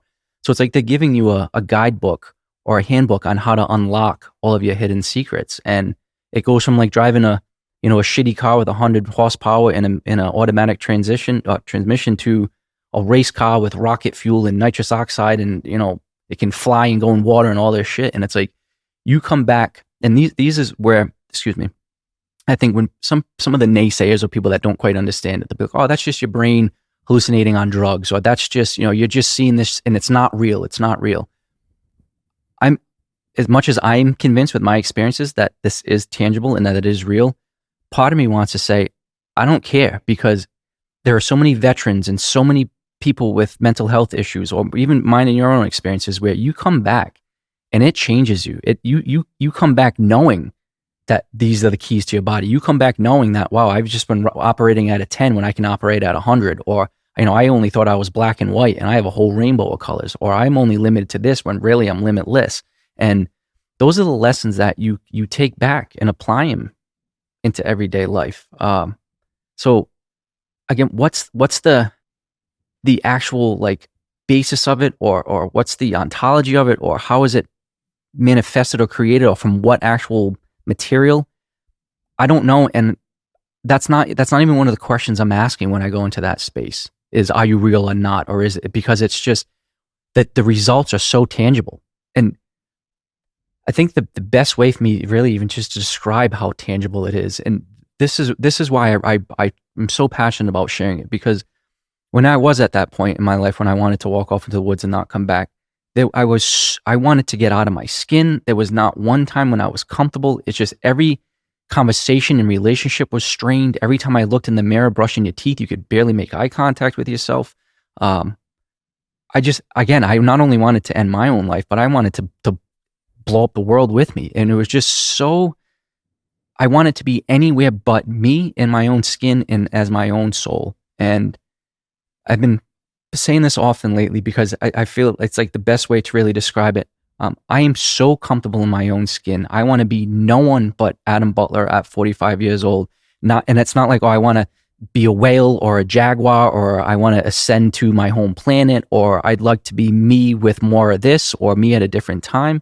I am exactly where I need to be, exactly who I am. And I wake up extremely comfortable every day being in my own skin. And that's it. Like I'm not seeking for anything else. I know my soul is exactly where it needs to be. And like, that's a win. Like that's it. If all of these people that have mental health issues or anxiety or stress, or even, and rightly, maybe they had an extreme loss. Maybe they just lost their wife and kids in a car accident, and they'd be like, how could I possibly want to be in this skin? I'm going to be the widowed husband with two, pictures of my daughters on them. Yes, you'll find a way to be comfortable in that skin, because you'll start the foundation to raise money for this, or you'll start that, there's ways that you can turn that into, wow, this narrative happened to me because it's exactly how it was supposed to. And I think a lot of people turn to psychedelics because of trauma, or because things aren't right, or because they are suicidal, like in my case, or because they have had some major trauma. And there's just, it's not even, well, what compartment in my brain do I put this information? There's no compartment in your brain to handle, oh, I just lost my wife and kids, or, I just had, this is really cool. My first high school person reach out to me, and so I haven't talked to him in 20 something years. He was a leader of a military group, and he's somebody, he'll probably be listening to this because I'm going to be working with him in the future, trying to help some stuff out. But he said he lost 6 buddies, over in combat. And he's like, I have survivorship guilt. Like, where the fuck do you put in your brain losing 6 people that you loved in combat, and then somehow having some sort of blame on that? And the truth is that's not a normal thing for most people to have to process. That's a very unique and specific point in your brain that you need to put that information in. And I think psychedelics allow that creation of that compartment to put that information and put it in a way that allows you to use it to your advantage and not use it for your self-destruction, because life is going to be tough. Life is not going to get easier. Like, again, this isn't like all rainbows and unicorns. Life is difficult, and it's going to throw you with death and loss and trauma and shit that goes beyond your belief or beyond your control. But can you put it in a way that you can turn it in a, not even necessarily positive light, but you can turn it in a way that's helpful to you? Or no, you can turn it into a positive light.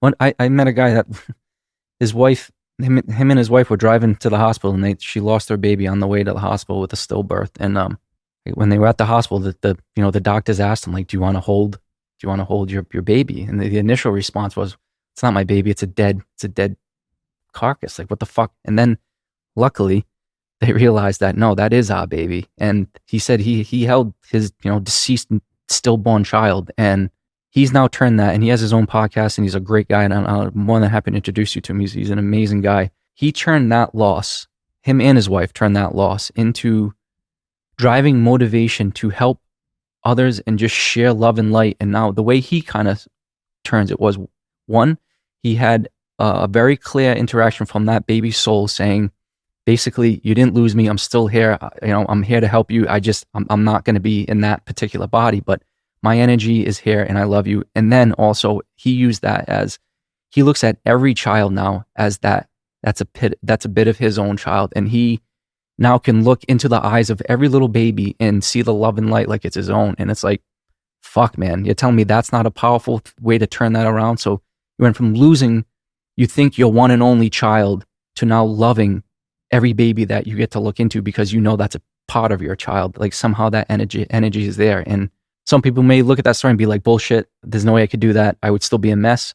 Maybe. For him, it worked. And him and his wife now, they've had another kid. They're happy that like he's used that, what most people consider a horrific loss, and it is, but you change your perspective on it to allow you to process it in a way that not only helps you, but allows you to thrive. And, again, me sitting on this, throne with a silver spoon my entire life, maybe it's easy for me to say that, there's ways to overcome any adversity. I'm not naive to say that I've walked in every person's shoes, but I've now befriended enough people and have heard enough transformational stories to know that damn near everything that you've experienced can be put into a perspective that allows you to feel comfortable in your own skin and not want to run. And that is the real value of self-knowledge, self-love, inner work. And for a lot of people, I think psychedelics is the catalyst for that. And that, like, if everybody could just feel a touch of that, man, that's what the world needs. And that's the message that I really so passionate about sharing, is figure out a way to turn that darkness into light, to turn that your own personal adversity into your own personal narrative to help others. And you may not think it, but what's, what maybe thinking that you want to jump off a cliff is what's going to give you the parachute and wind to lift you up. And I've seen it when people just literally one day they're done, and then the next day they've got the life force back in them. And if you can be a part of that, that's the addiction. That's the addictive part of DMT, is knowing that, man, it can change people's lives. So beautiful, man. Beautiful. I agree 100%. I think sometimes time helps with that, right? Because you can look back on things in your past and see, oh, okay, this super shitty thing that I perceived to be shitty at the time, from that vantage point, it's the worst possible thing that could have ever happened. And then some time goes by and your life kind of takes its course and you see, oh, there was actually a gift in that. I think what's been really powerful for me to observe and practice, and largely due to changing my perception with psychedelics, is that becomes for me an automatic response in real time. Mm-hmm. Like, oh, the thing I wanted the thing, I didn't get the thing. I didn't want the thing and I got the thing. It's just my automatic response is trust, right? Where it took a long time to get to that point, to not feel like a victim, or the things aren't going my way, or if I had this, I'd be happier. If I could get rid of this, I'd be happier. It's like when things are unexplainable and my reaction would have been to perceive that situation as something negative, I have a much more of a neutral experience of it. And just, I'm able to see, and just let shit go in real time that I would have gotten so stuck on, in the past. And I think there's a value to neutralizing an emotion, but there's a way of even completely turning it on its script. And, I apologize if people have heard me kind of use this as an example before, but something simple where, like, the other women that I was with, and I've lost I was in 3 long-term relationships prior to with the woman I'm with now. And they were all amazingly beautiful women, and would have been a dream relationship for damn near any guy to be in. They really were amazing, amazing women. But with my mental mindset, I was always nitpicking. There would always be something that I could find to critique. And something even as simple as like leaving your shoes near the door and not putting them away would turn into a, how could you, in a fight, in a screaming, but then now, raged by alcohol turns into a real thing, and then turns into a sleeping on the couch and no whatever. Certainly no sex, no love making, none of that shit. To now, you see the same pair of shoes, and I think about how beautiful my girlfriend's feet are. I can't wait to touch them and massage them. I can't wait to feel her skin rubbing, like those very feet rubbing against mine. And then it turns into I see her and I can't wait to kiss her and hug her and tell her I love her because she left her shoes by the door. Because that means she's here, she's in my house, she's going to be spending the night with me. Like, it's just completely, completely different. And, that's kind of what happened with my dad over the last couple days. Just to have a complete shift of like everything that I was looking at him being like, you're so faulted, you're so flawed, you're so blah, blah, blah, blah, blah, blah, blah, because he wasn't conforming to my way of thinking. And then just to have that perspective shift to be like, oh, fuck, like he's in his own space at his own time for his own reasons, learning his own lessons. And I was able to perceive it in a way that, in a helpful way to everybody involved, where when I got on the plane, 7 days ago to come out here, basically the issue is me, my mom, and my dad, and all three of us had, and me, not from them. They love me and support me, and they don't have any conflict with me. It's me with them. And I was able just to see it in a completely different way where nothing's changed. No, facts on the ground have changed. Just my way of looking at it. And this happened through a deep psychedelic session a couple of days ago. And it's like, wow, that I'm going to come home and mend a relationship with my dad that I didn't even think was possible. Like, and I even told him. And so me and my dad were best friends for 40 plus years of my life growing up. We owned businesses together. We worked together nonstop. We used to smoke and drink together all the time. And then only up until a couple of years ago when I moved back into my parents' house, this major conflict arise. And, without getting into all the details, because he's got some darkness in his life, he was projecting that onto my mother. And I'm the biggest mama's boy out there. My mom is the most beautiful being in this planet. And it's like, if anybody ever messes with my mom, like that's the, no tolerance for that. And that's where the conflict was, where I was stepping in being like, what the fuck? It's like, don't treat my mom like this. Don't talk to my mom like this. And I'm not making excuses. And there are a lot of things that I still think need to change, but I was able to have a different perspective on my relationship, their relationship, the time, the lessons he's teaching me, the lessons I'm teaching him. And the truth is that if we didn't, both him and I have walked a very, very, very tight line where I think either way, if he didn't go right on it or if I didn't go right on it, he'd be gone or I'd be gone. And the realization was we were looking at each other like each other's worst enemy. And wow, we're going to bring each other down. And me, and this is out of my system too over the last couple of days. Him and I got into fights where I threatened to kill him. And I looked at him dead in the face, standing in his own home, being like, I'll fucking end you. Like, and mean it. And knowing that I have the power to do that.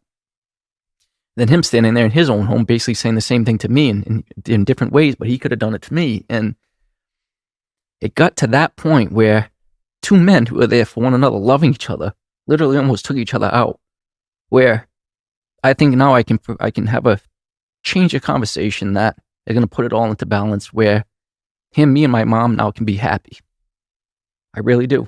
And I was so pissed at him. I even told him, like, if you fucking die and we haven't healed this, like, I'm going to be so pissed at you. And like, cause he's 72, 73. And, even you just talking about like when your dad passed and about how things you needed to say to him and not even forgive him, more just let him know that you understand it from a bigger, larger picture and that's really important. And I was looking at my experience with him, with my mom with such a singular, myopic, personal perspective.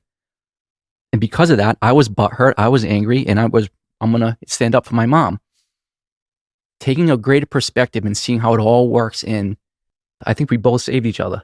And I think, like, I'm not an alcoholic because of him, and he kind of, whatever, there's a lot of details that him and I have to work out, but to look at it like that and be like, holy shit, how did that perspective change? And it's because you're able to step outside of this individual life, look at it from a bigger perspective and look at it from more than just your own ego and butthurt little whatever, like human, like this is what happened to me. And in the grand scheme of things, I feel like his and I as energy as souls have swirled together multiple lifetimes in multiple different capacities that we will continue to.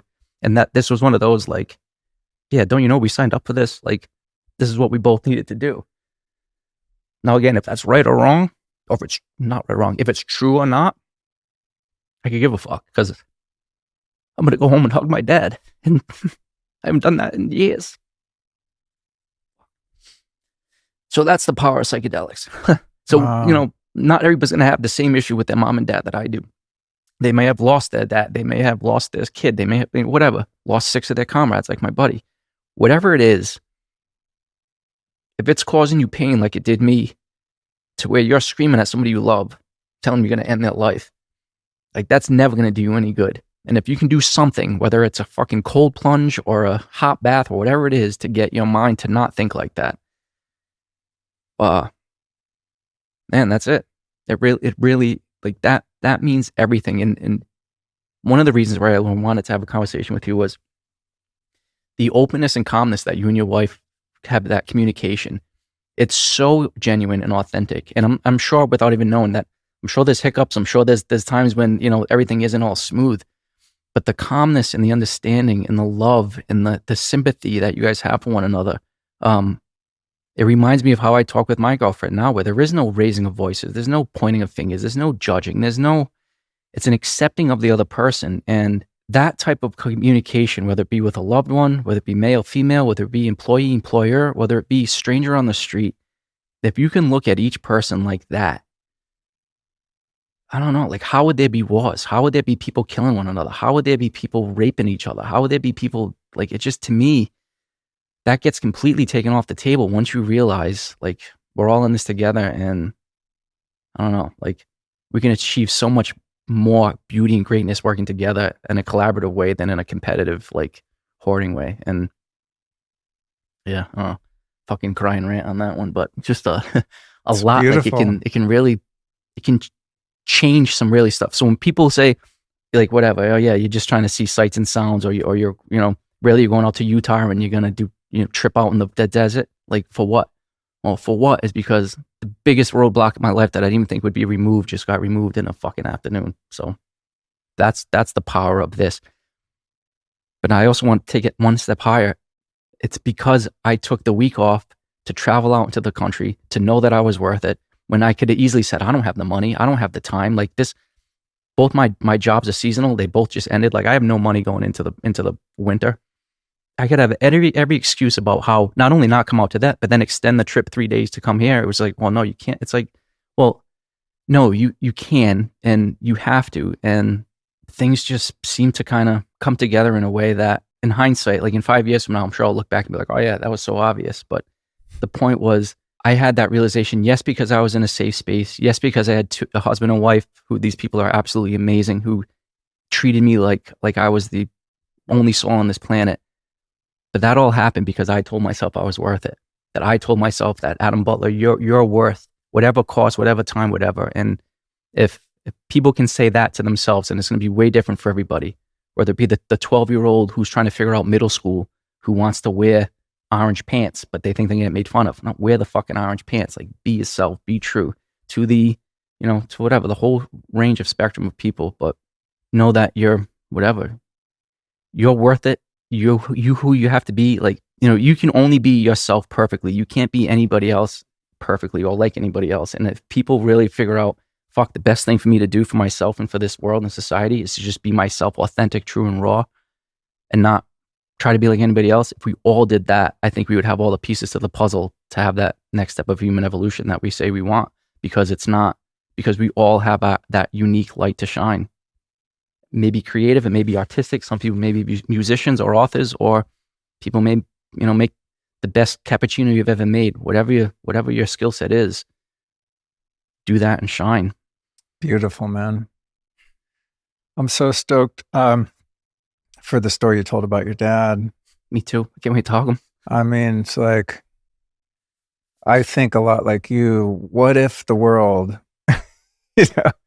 Just thinking about so many well-meaning people that want to change the world. I really think you've nailed it on so many levels. The self-love, self-worth, and having enough of that where I'm able to reconcile relationships with my immediate family. I think that's the thing that's one of the most difficult things to do, and also the most rewarding. It's incredible. And having lost my dad, I mean, one of the things, as I was in his room when he was in the process of dying, I mean, I was just overwhelmed with gratitude that he and I, in our own ways, had been on individual journeys of healing and awakening, and also together. There wasn't anything left unsaid or unforgiven. It's like, wow. What a beautiful gift and a beautiful testament to two souls that were like, man, if we're going to be here in this body for a while, in this place it's a bitch to be a human, especially a human on a spiritual journey. I think that's probably the hardest journey you could take.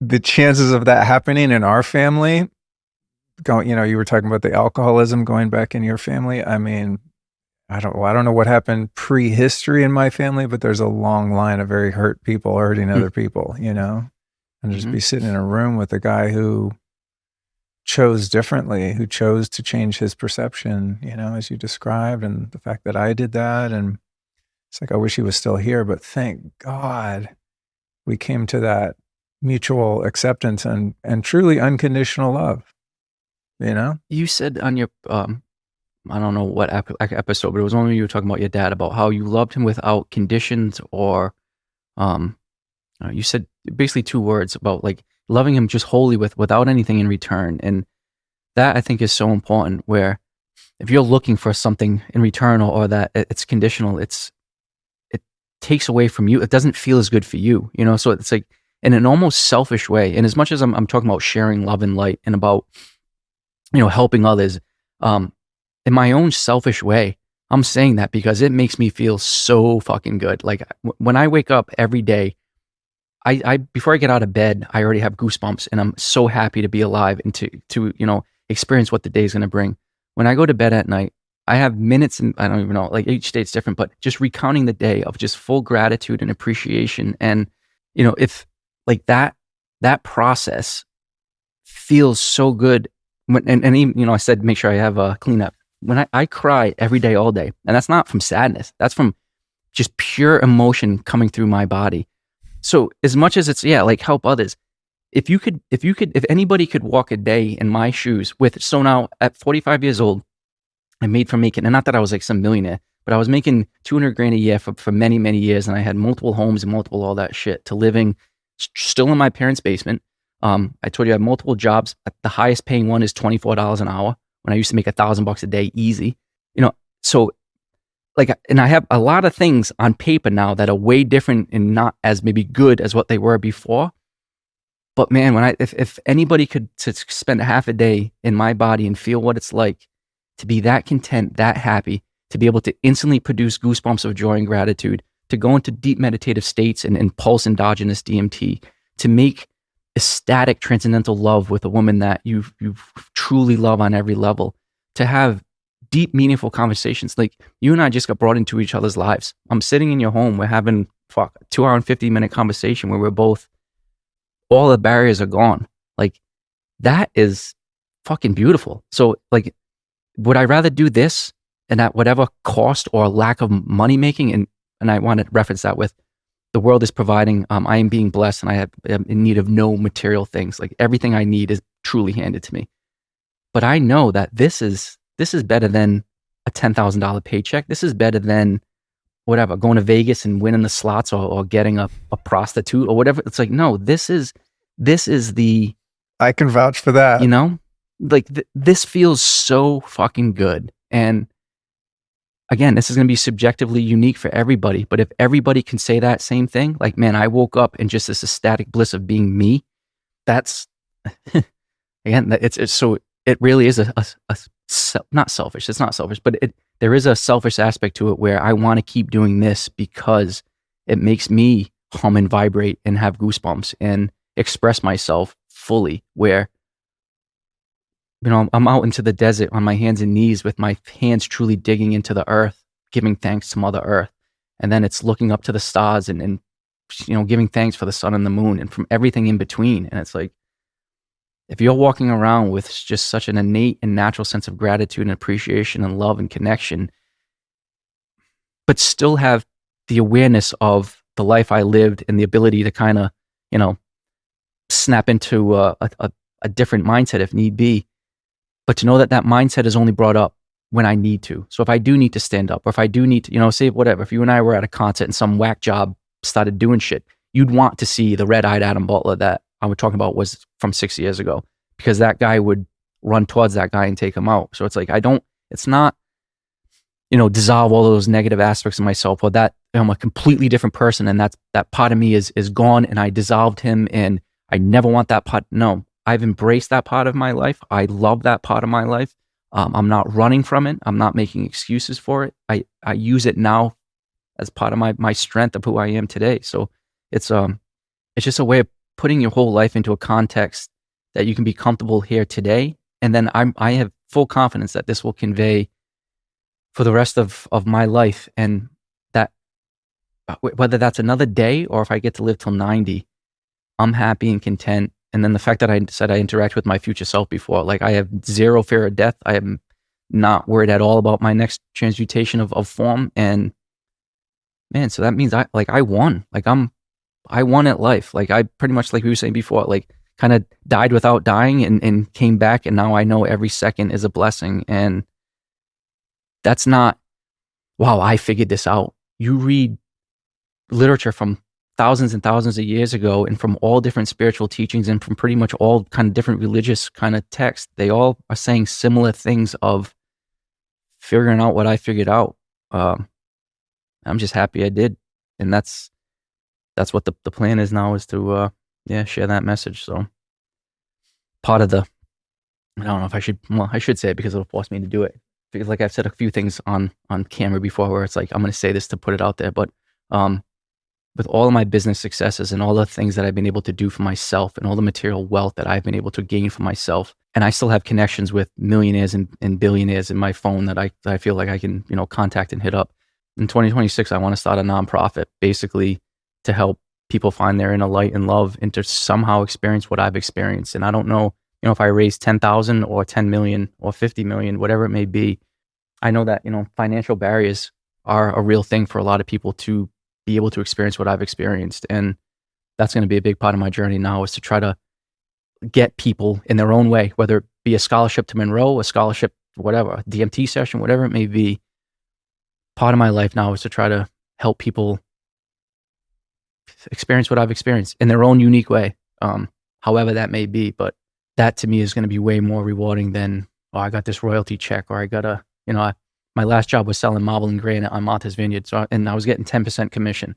And these are $40 million houses with a $30 million guest house that have hundreds of thousands of marble and granite. And, so it's like, you can imagine 10% of that, very easy money, very quick, easy money. And I look back, like, I don't know, not only did that not give me joy or goosebumps, it literally drove me into the ground, where what I'm doing now is giving me all that I need. And I feel like I want to make that same money, but just pass it to people that haven't experienced what I've had. Because I've lived enough in 45 years where I could die tomorrow and be truly happy and blessed. And I want to now try to share that with other people. So that's that. I think, and the next book's coming out soon. I've got actually 2 books that I'm working on and a bunch of just other cool experiences. And I mentioned, and again, kind of selfishly, but being transparent, I'm sure being on your podcast is going to open up a whole new audience and a new group of people, and people that may not be interested in DMT or psychedelics or even Monroe, but they may hear something that I said that'll resonate and click. And it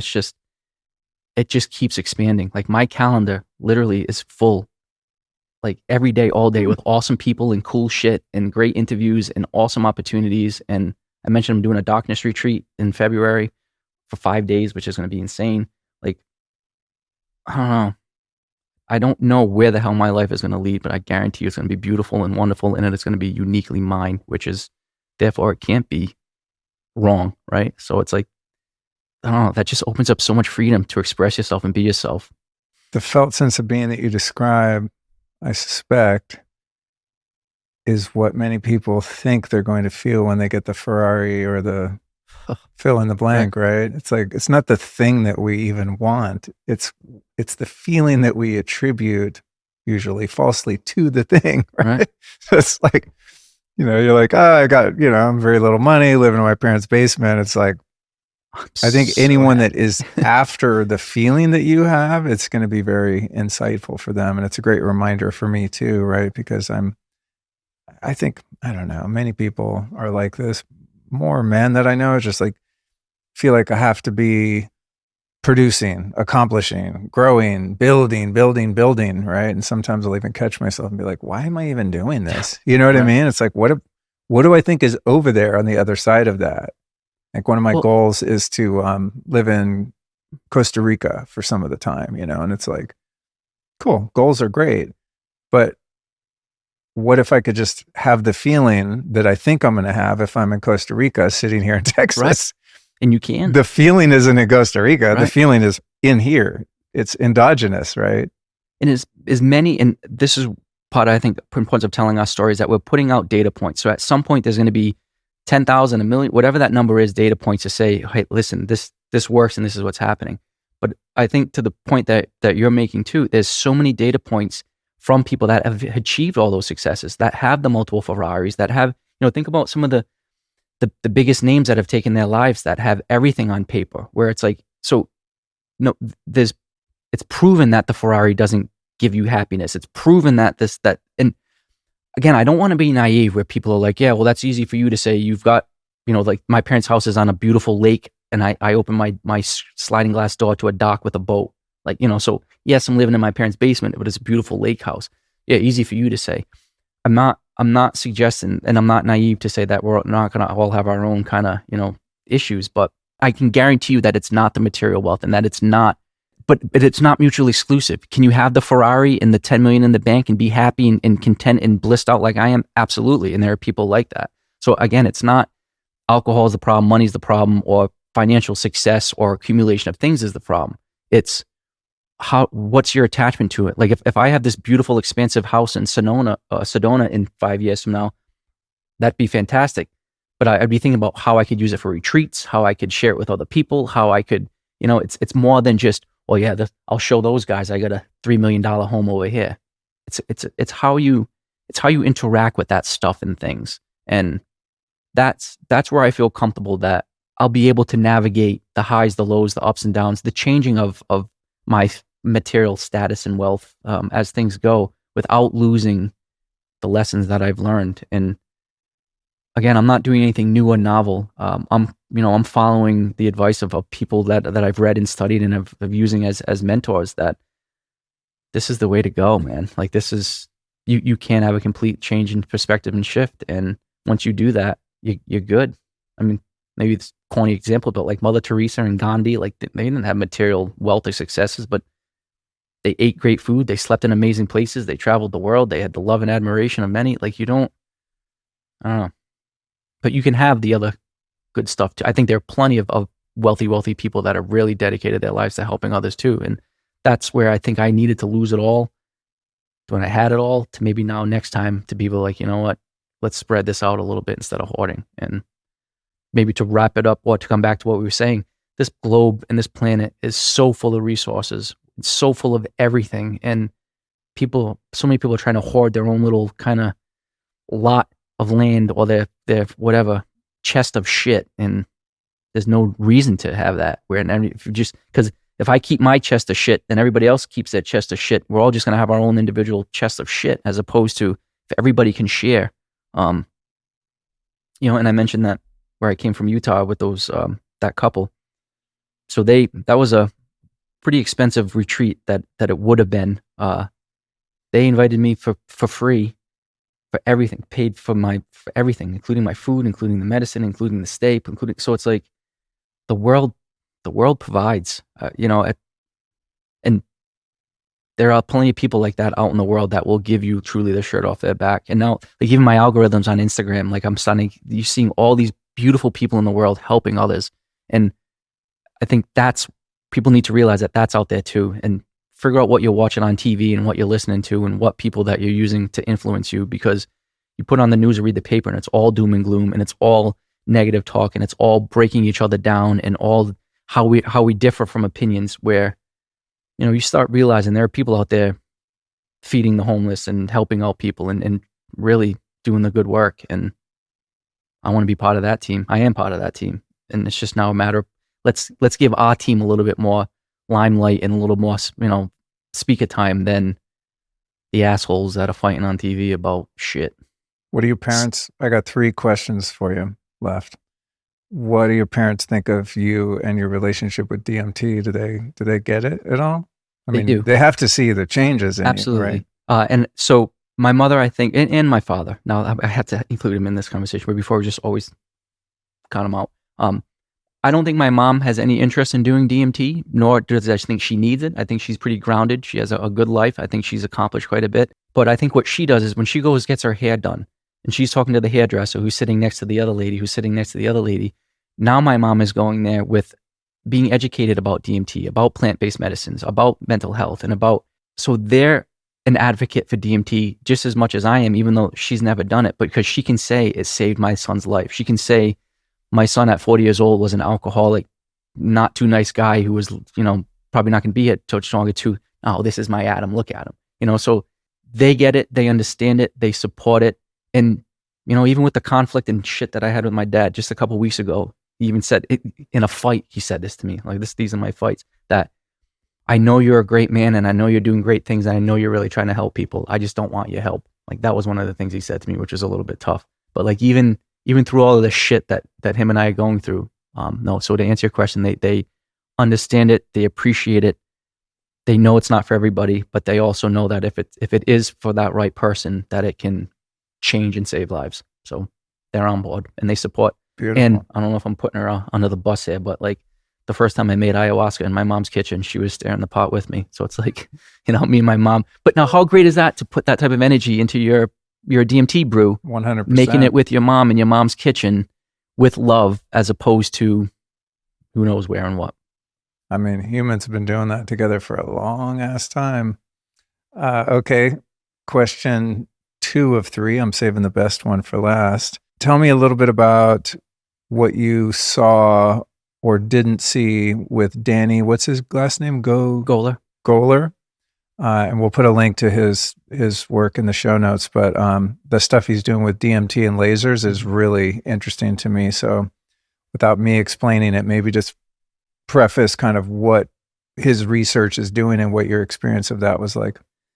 So, anybody looking up DMT, even just a cursory Google search, typically the DMT laser experiment is rapidly kind of coming to the top of that discussion. And so I've befriended him. I'm just speaking with him a couple times this week together. One thing, before I mention him and the laser, I do want to mention anybody that's listening to his personal story, he sounds very similar to what I'm saying. So as much as it's, yes, the laser and look what I found, it's about love, it's about connection, it's about like, he's doing it for all the right reasons, and he's authentic and genuine in the way that it's changed his life and his connections with other people. So anybody that knows him or talks about him, as much as a lot of the focus is on the laser, he's way more than a one-trick pony, and he's way greater than that laser story. He really has used it to change his perspective on life. But basically, what he saw or found is that if you shine a diffracted laser, so not like a pinpoint or like a thin one, but typically it's expanded out over about 1.5 inches, that in altered or elevated states of DMT, your brain somehow allows a code or an image to be kind of coming out of that laser space. Now, similar to when I went to Monroe, I wanted to call bullshit. It's like, like if there's anybody that knows DMT, it's me. If there's anybody that has an authentic bullshit filter, it's me. So I kind of did it originally to be like, not that I was going to cause shit and say like, I don't know, like I didn't see it, but I did see it, which means it's kind of changed everything in how I'm trying to maybe not necessarily help and promote what he's talking about, but to say that this is indeed what happened. So my interpretation and what I saw and what he's saying is that, well, let me backtrack. When you're in the DMT space, typically everything is moving and shifting and spinning, and there's defined edges, but there's no 90-degree angles, there's no rigidity. Everything is fluid in motion and dynamic, and just the dimensional space is moving.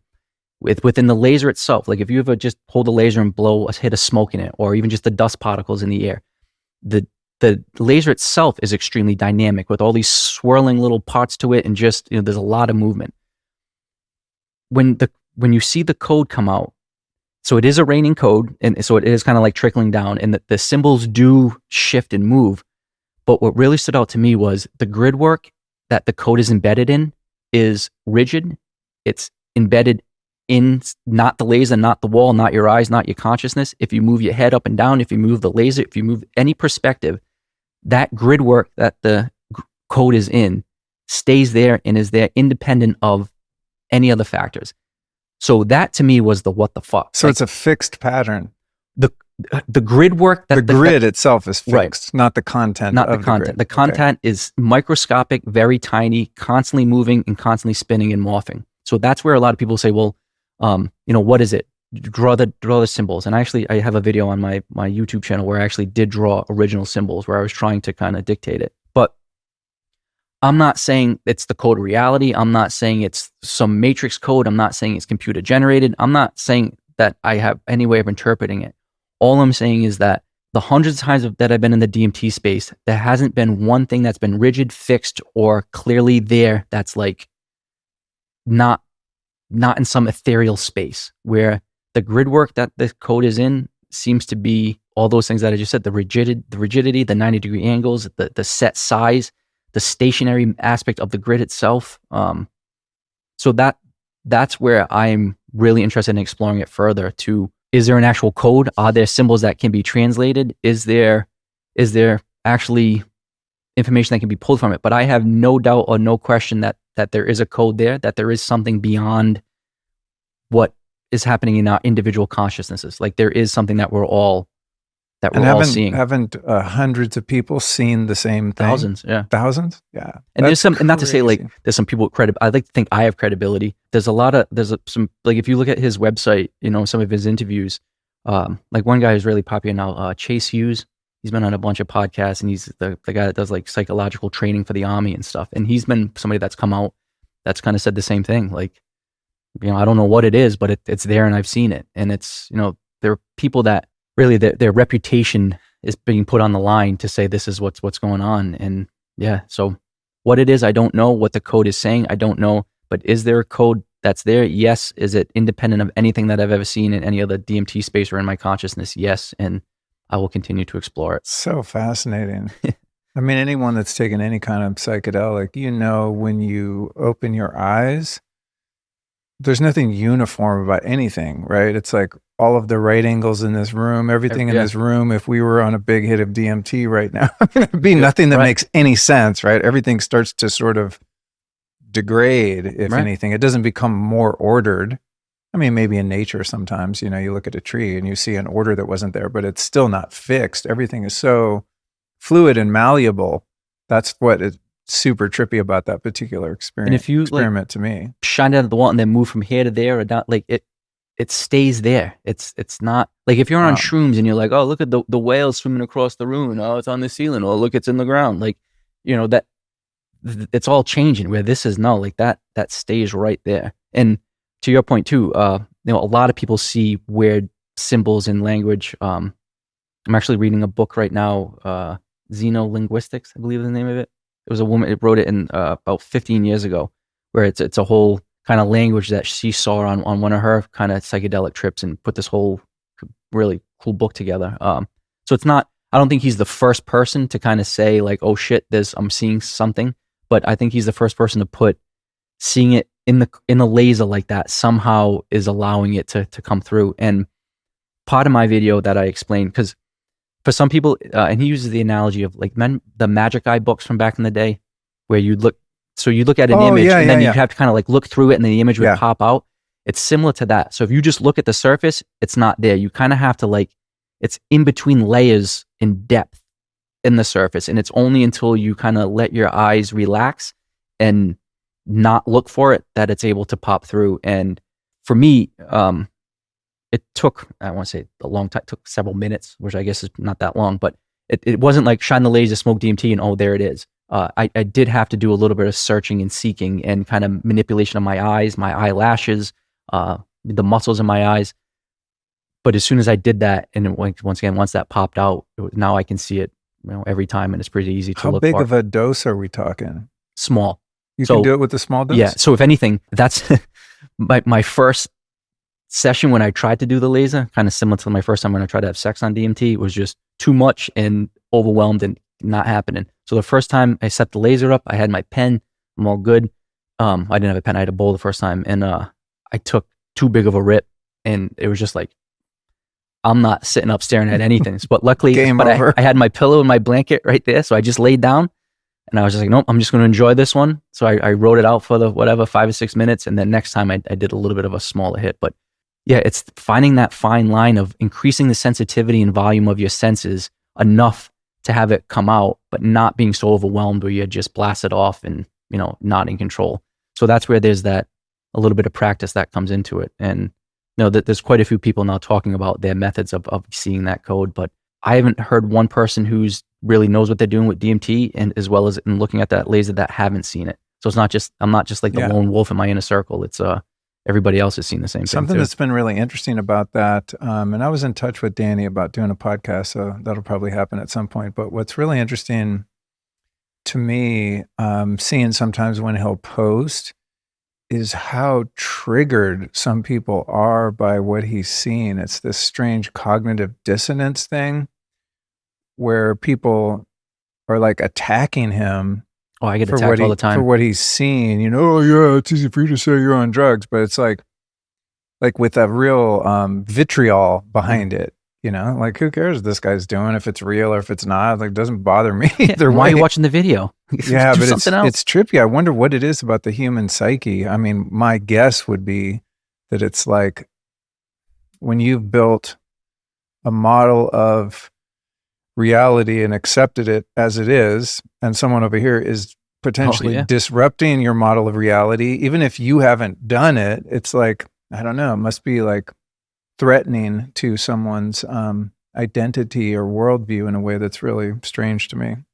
I don't even comment. Like, I've had comments where you're just seeing, dust on your eyeballs, or the laser must be from China, so that's Chinese, characters embedded in the laser. Or they'll just say, and it's just like, so you've clearly never done DMT, you've clearly never looked at this laser, and it's like, I don't even give those people the time of day, because now I engage quite a bit with the people that are being authentic and genuine, and even the naysayers, or some people will say something not negative, but in a way that maybe goes against what I'm trying to say, but does it in an intelligent, honest way where you can tell they're not just trolling and being jerks. And I'll spend as much time as I can with them to, and even just thanks for your perspective and input, and I'll use that, next time. But yes, there are a lot of people that it's like, but you kind of want to like pull it like the Terrence McKenna line, where it's like, anybody that thinks you're bullshitting or that you're making it up, all right, go take 4 hits of DMT yourself and tell me that I'm making it up. Like,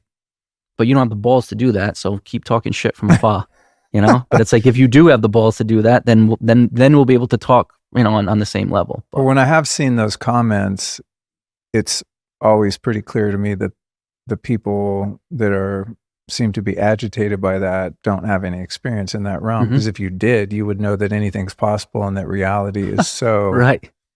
Reality there's nothing off limits. Yeah, I mean, it's like what is even reality, right? Yeah.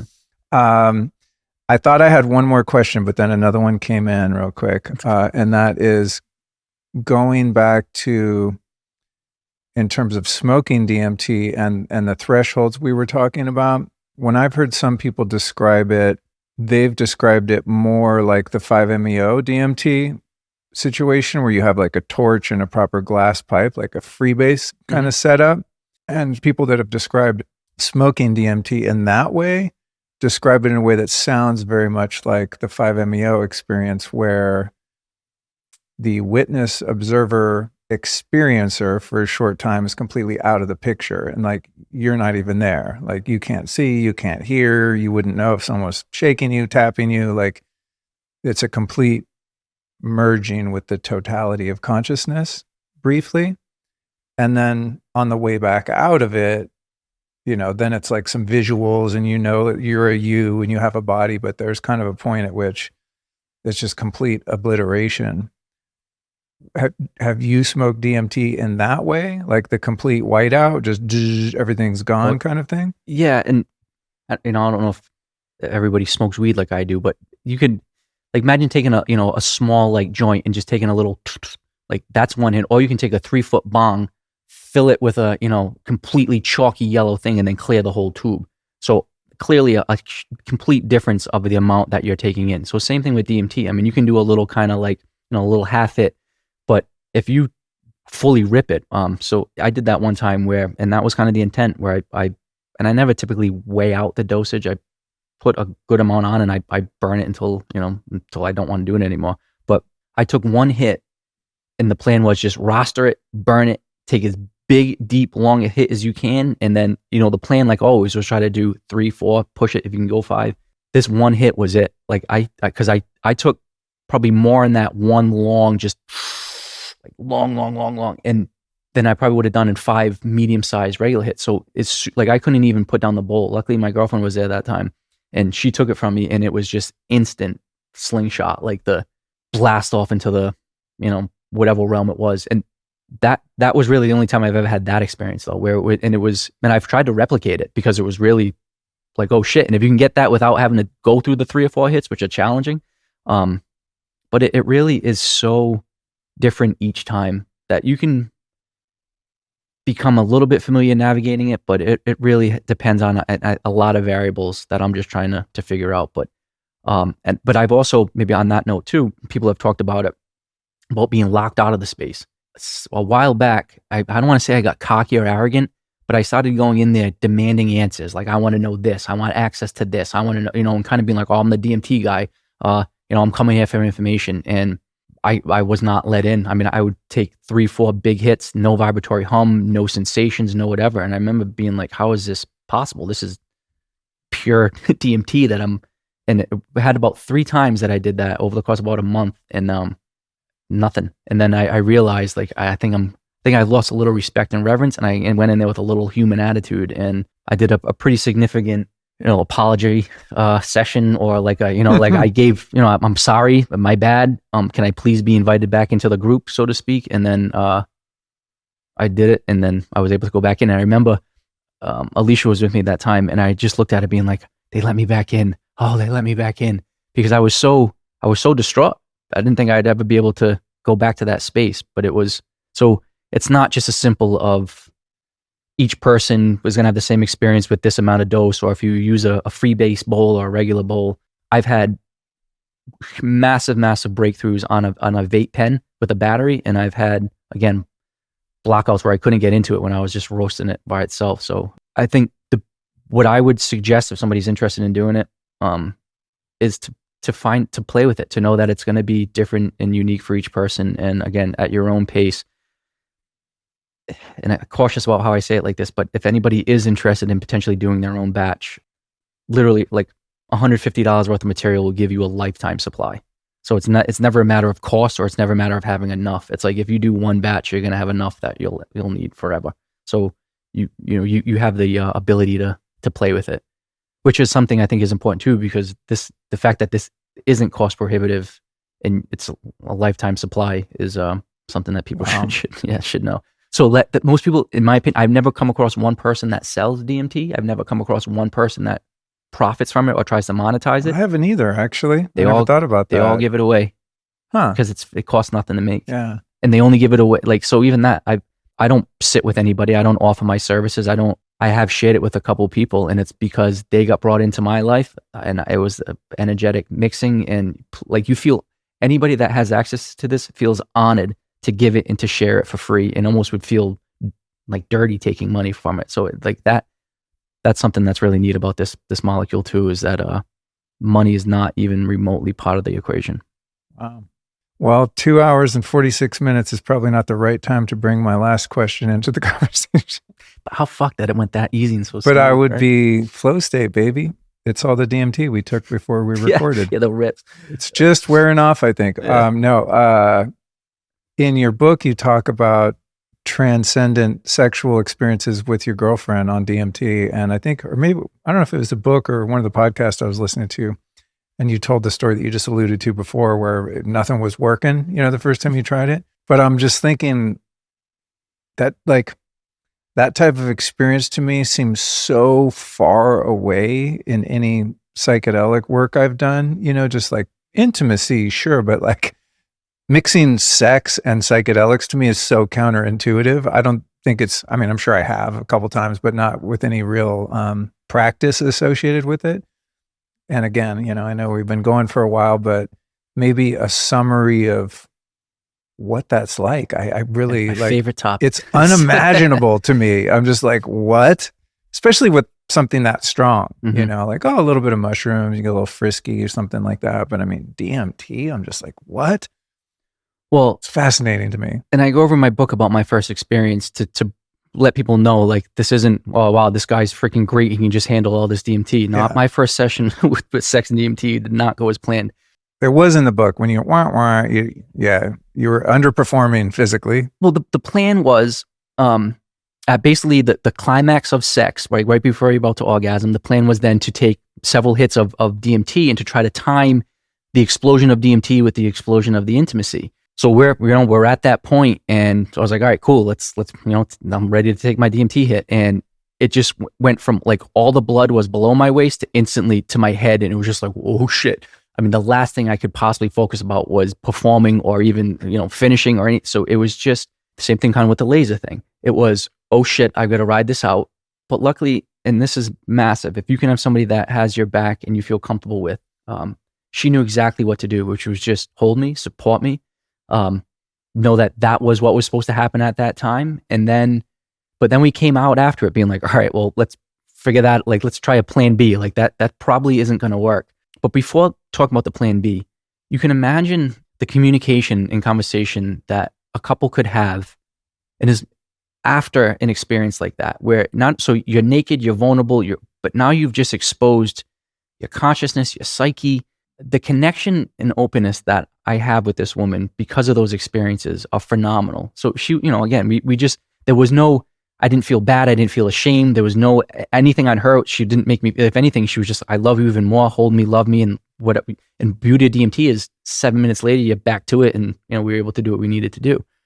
But that changed to, well, how do we use this? Because I know that it heightens your senses. I know that it will increase typically whatever sensation or emotion you're having, it's going to make that much greater. So if you're in ecstatic bliss, if you're physiologically excited, in theory, you should be able to multiply that. And you can and you do. It was just a matter of smaller doses. And I think that's where, again, do you, to have one drink or do you drink the whole bottle? So if you're trying to prolong it, what we did was then really just, we had a vape pen, and we do quite often where, take one hit and then pass it to the other partner. And then when the timing's needed, you're just kind of riding that line, kind of, similar like with tantric sex. It's not about the end result. It's about, throttling it and then feeling comfortable pushing a little further and then pushing it. So we have, I would say, two main ways of using it in intimacy, where we both do it at the same time, and we're kind of just passing it back and forth and keeping this vibratory hum at a consistent but also low level. But then there's a beautiful aspect to it where one person goes really deep and the other person services them. So that's going to be different for each couple. But you can imagine, I'm laying there in my bed, everything's beautiful. I've got this beautiful woman. I just take my 3 or 4 hits of DMT, and now she's doing all the things that I like sexually to me, which is going to be different for everybody else. Or even I'll go really, really deep and I'll do things with her that excite me, and I'll focus. So it's we're either doing it together and there's a swirling dance, or one person is doing the medicine and the other person, their whole intention is to give love and physical pleasure, but it's collaborative and communicative. So, and that's going to change. It's not like, well, I always want this way this time, and I think psychedelics allow for that flow and ebb. And we've had now, countless sessions that have lasted hours and hours of this beautiful dance back and forth. So DMT and sex can be worked in, and then the communication and the connection afterwards is just absolutely amazing. But I'd be remiss if we're talking about sex and psychedelics. Sex and shrooms for me that would be the way to go if you're trying to do the like 3, 4, 5, 8 hour. Like we've had some incredible, like it starts light and then it's like almost like the next day where it's like, holy shit, how did that pass? Because in my opinion with shrooms, you're gonna whatever mindset you're going to be in, you're kind of locked in. And if you can get into that state of locked in, but not looking to climax or looking to end it, but looking to prolong it, it becomes very easy, and without being too, discreet or descriptive, you can either, get off once or get off 10 times. You can get off in a minute or in 10 hours, or you're in control of it because you have that mind-body connection where you're just absolutely there, dialed in. And if you can get into that shroom state on, for me, it's typically 1 to 2.5 grams, where it's kind of deep, but not too. That's when I am the master of my body and I can do whatever the fuck I want for as long as I want, which means she can have a hell of a night too. And that's something now that we've really worked into our, and it's more than just static sex and we can have prolonged and we're going to whatever. It's the hugging and snuggling afterwards. It's the morning after when you're sitting there and you've just realized that you had 8 hours with a person that intense, where like, how do you come out of that and then fight and bitch about the normal stuff that couples do, or to get mad at her over the toothpaste on the counter or the hair in the sink or whatever? It's like, no, like what we just experienced, we're good. Like there's very, very few things that this woman can do that would ever get me in a way that I would even like get mad or triggered at all, because what we've experienced together is so beyond anything on this surface planet level of ego, like being butthurt, where it's just like, wow, no, we've truly, and that's why I tell that we truly had transcendental sex. Like we did something that goes beyond normal physicality, and I mean, that's beyond attainable. Normal intimacy, right? Because there's physical intimacy, emotional intimacy. I mean, a bunch of other kinds, but I'm imagining that to be the maximum of all you're locked intimacy. in. I mean, you're looking deep into somebody's like into their soul, into their, and again, your physical bodies are singing and dancing and playing together, but so are your spiritual bodies, so are your emotional bodies, so are your, there's just so many layers to it. And if you're both doing it at the same time, they're both interacting. So it's not just like, well, I'm really high and tripped out and I'm just having a hell of a time with my girlfriend. We're like those levels, like the spiritual bodies are having sex in addition to this, and they're having their own communication level. And again, you come down from that, you're going to have a hell of a connection. Wow. Going to put the divorce lawyers out of business. or to know this isn't the person I need to be with. And, let's split and have a different chapter in our life. And I love you and I wish you well and move forward. I think that's a big part of psychedelics. And you mentioned something too. People don't want to have that mirror held up to them. And if they're not ready for it, and I've warned people, you may do heavy DMT or shrooms and realize you hate your boss. You never wanted to have kids. You think your wife's a bitch. You never wanted to live in this cold atmosphere, and fuck it, I'm out and I'm buying a motorcycle. Hey, if that very well may be the message you get, and that may be the path that you need to take, so it's going to fix, well, whatever your current life is, it'll make that better. It may disrupt the whole thing and throw a complete monkey wrench into it, but that may be the very thing that's needed, and that psychedelics may be the only thing to really, that's shock a really that. good point. And I've had lean that. To your intuition. I've actually had that happen. This is not the person I need. Trying to have a experience more that you just described, and in that moment, having the clarity within myself, and then the courage to be honest about what I was clear on, and that was actually a wrap. Yep. So be careful. It'll tell you. It'll give you the truth, and you just have to be open to to what that may mean. And it may mean, like in my case, so the fuck, man, like I lost everything. Like I literally lost everything, to where I was living out of my car, and I have this picture where this is in Northern California, where it's me, my computer. I had a bottle of soda because that was my treat, and I cooked food over a fire, and that's all my possessions. I had literally in my fucking car and a picnic table, when I had everything before, like multiples of everything, from the kayaks to the garages to all the extra shit. And it's like, I've got a bottle of soda, a tent, in my computer. So most people are like, really? Psychedelics helped you? They got you out of, you had everything. It's like, yeah, but look who I was back then. I was a guy with bags under my eyes, miserable, running from everything in my life, to who I am now, which is the guy that's spreading love and light and people want to be around. And like there may be a little bit hiatus in my earning capability, but yeah, that was exactly what needed to happen. And would I have had the balls to walk away from that type of paycheck before? No. because I wouldn't have had the courage, or I wouldn't have had the self-knowledge or self-love. And you get those things and you feel comfortable making those hard decisions because all you're answering to is yourself and your gut and your intuition. And that, I think, would do people quite well in today's society when there's so many influences and other third-party people trying to get you to do or act in a way that isn't aligned with what you know your purpose is. And psychedelics, kind of make you have that truth serum, not only with yourself, but with your own God and with society and with your partners and everybody. And may be painful, but that truth is better than dishonesty and running from it. Beautiful. Last question. Famous last words. Who have been 3 teachers or teachings that have influenced your life and who you are today? First and foremost, my grandfather, David Solois. Him and I share a birthday. I'm 1 out of 19 grandkids, and my mom's 1 out of 7 kids, and we had that shared birthday. And from day one, he took me under his wing, and probably the greatest soul that I've ever been blessed to interact with. So David Solois, my Pepe. Through my hard journeys, I said a philosopher that really helped me was Alan Watts. I think his calmness and his self-awareness was somebody that really helped. And when I reference my favorite book, I often say Think and Grow Rich by Napoleon Hill. And Napoleon Hill's, one of his main concepts was the mastermind group. And that was something that really helped me know that I'm not on this journey alone. And the mastermind group doesn't have to be people that are alive and that people you even know. They can be deceased people, they can be fake people, they can be characters.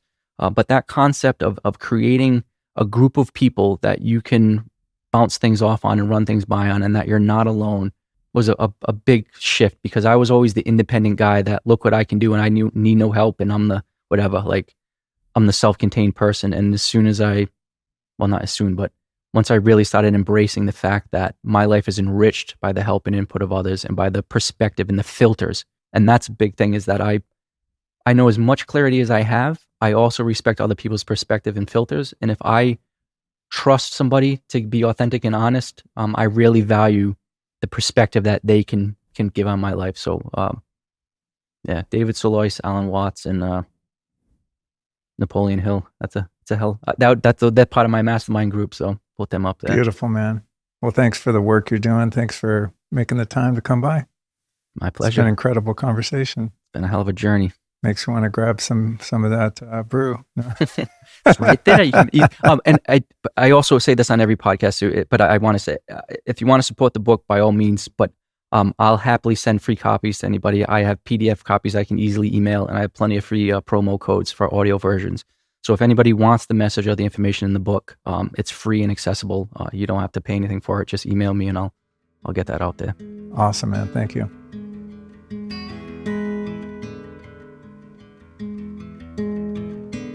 And that, my friends, is what we call a wrap. Thanks for hanging out on this week's episode of The Lifestylist.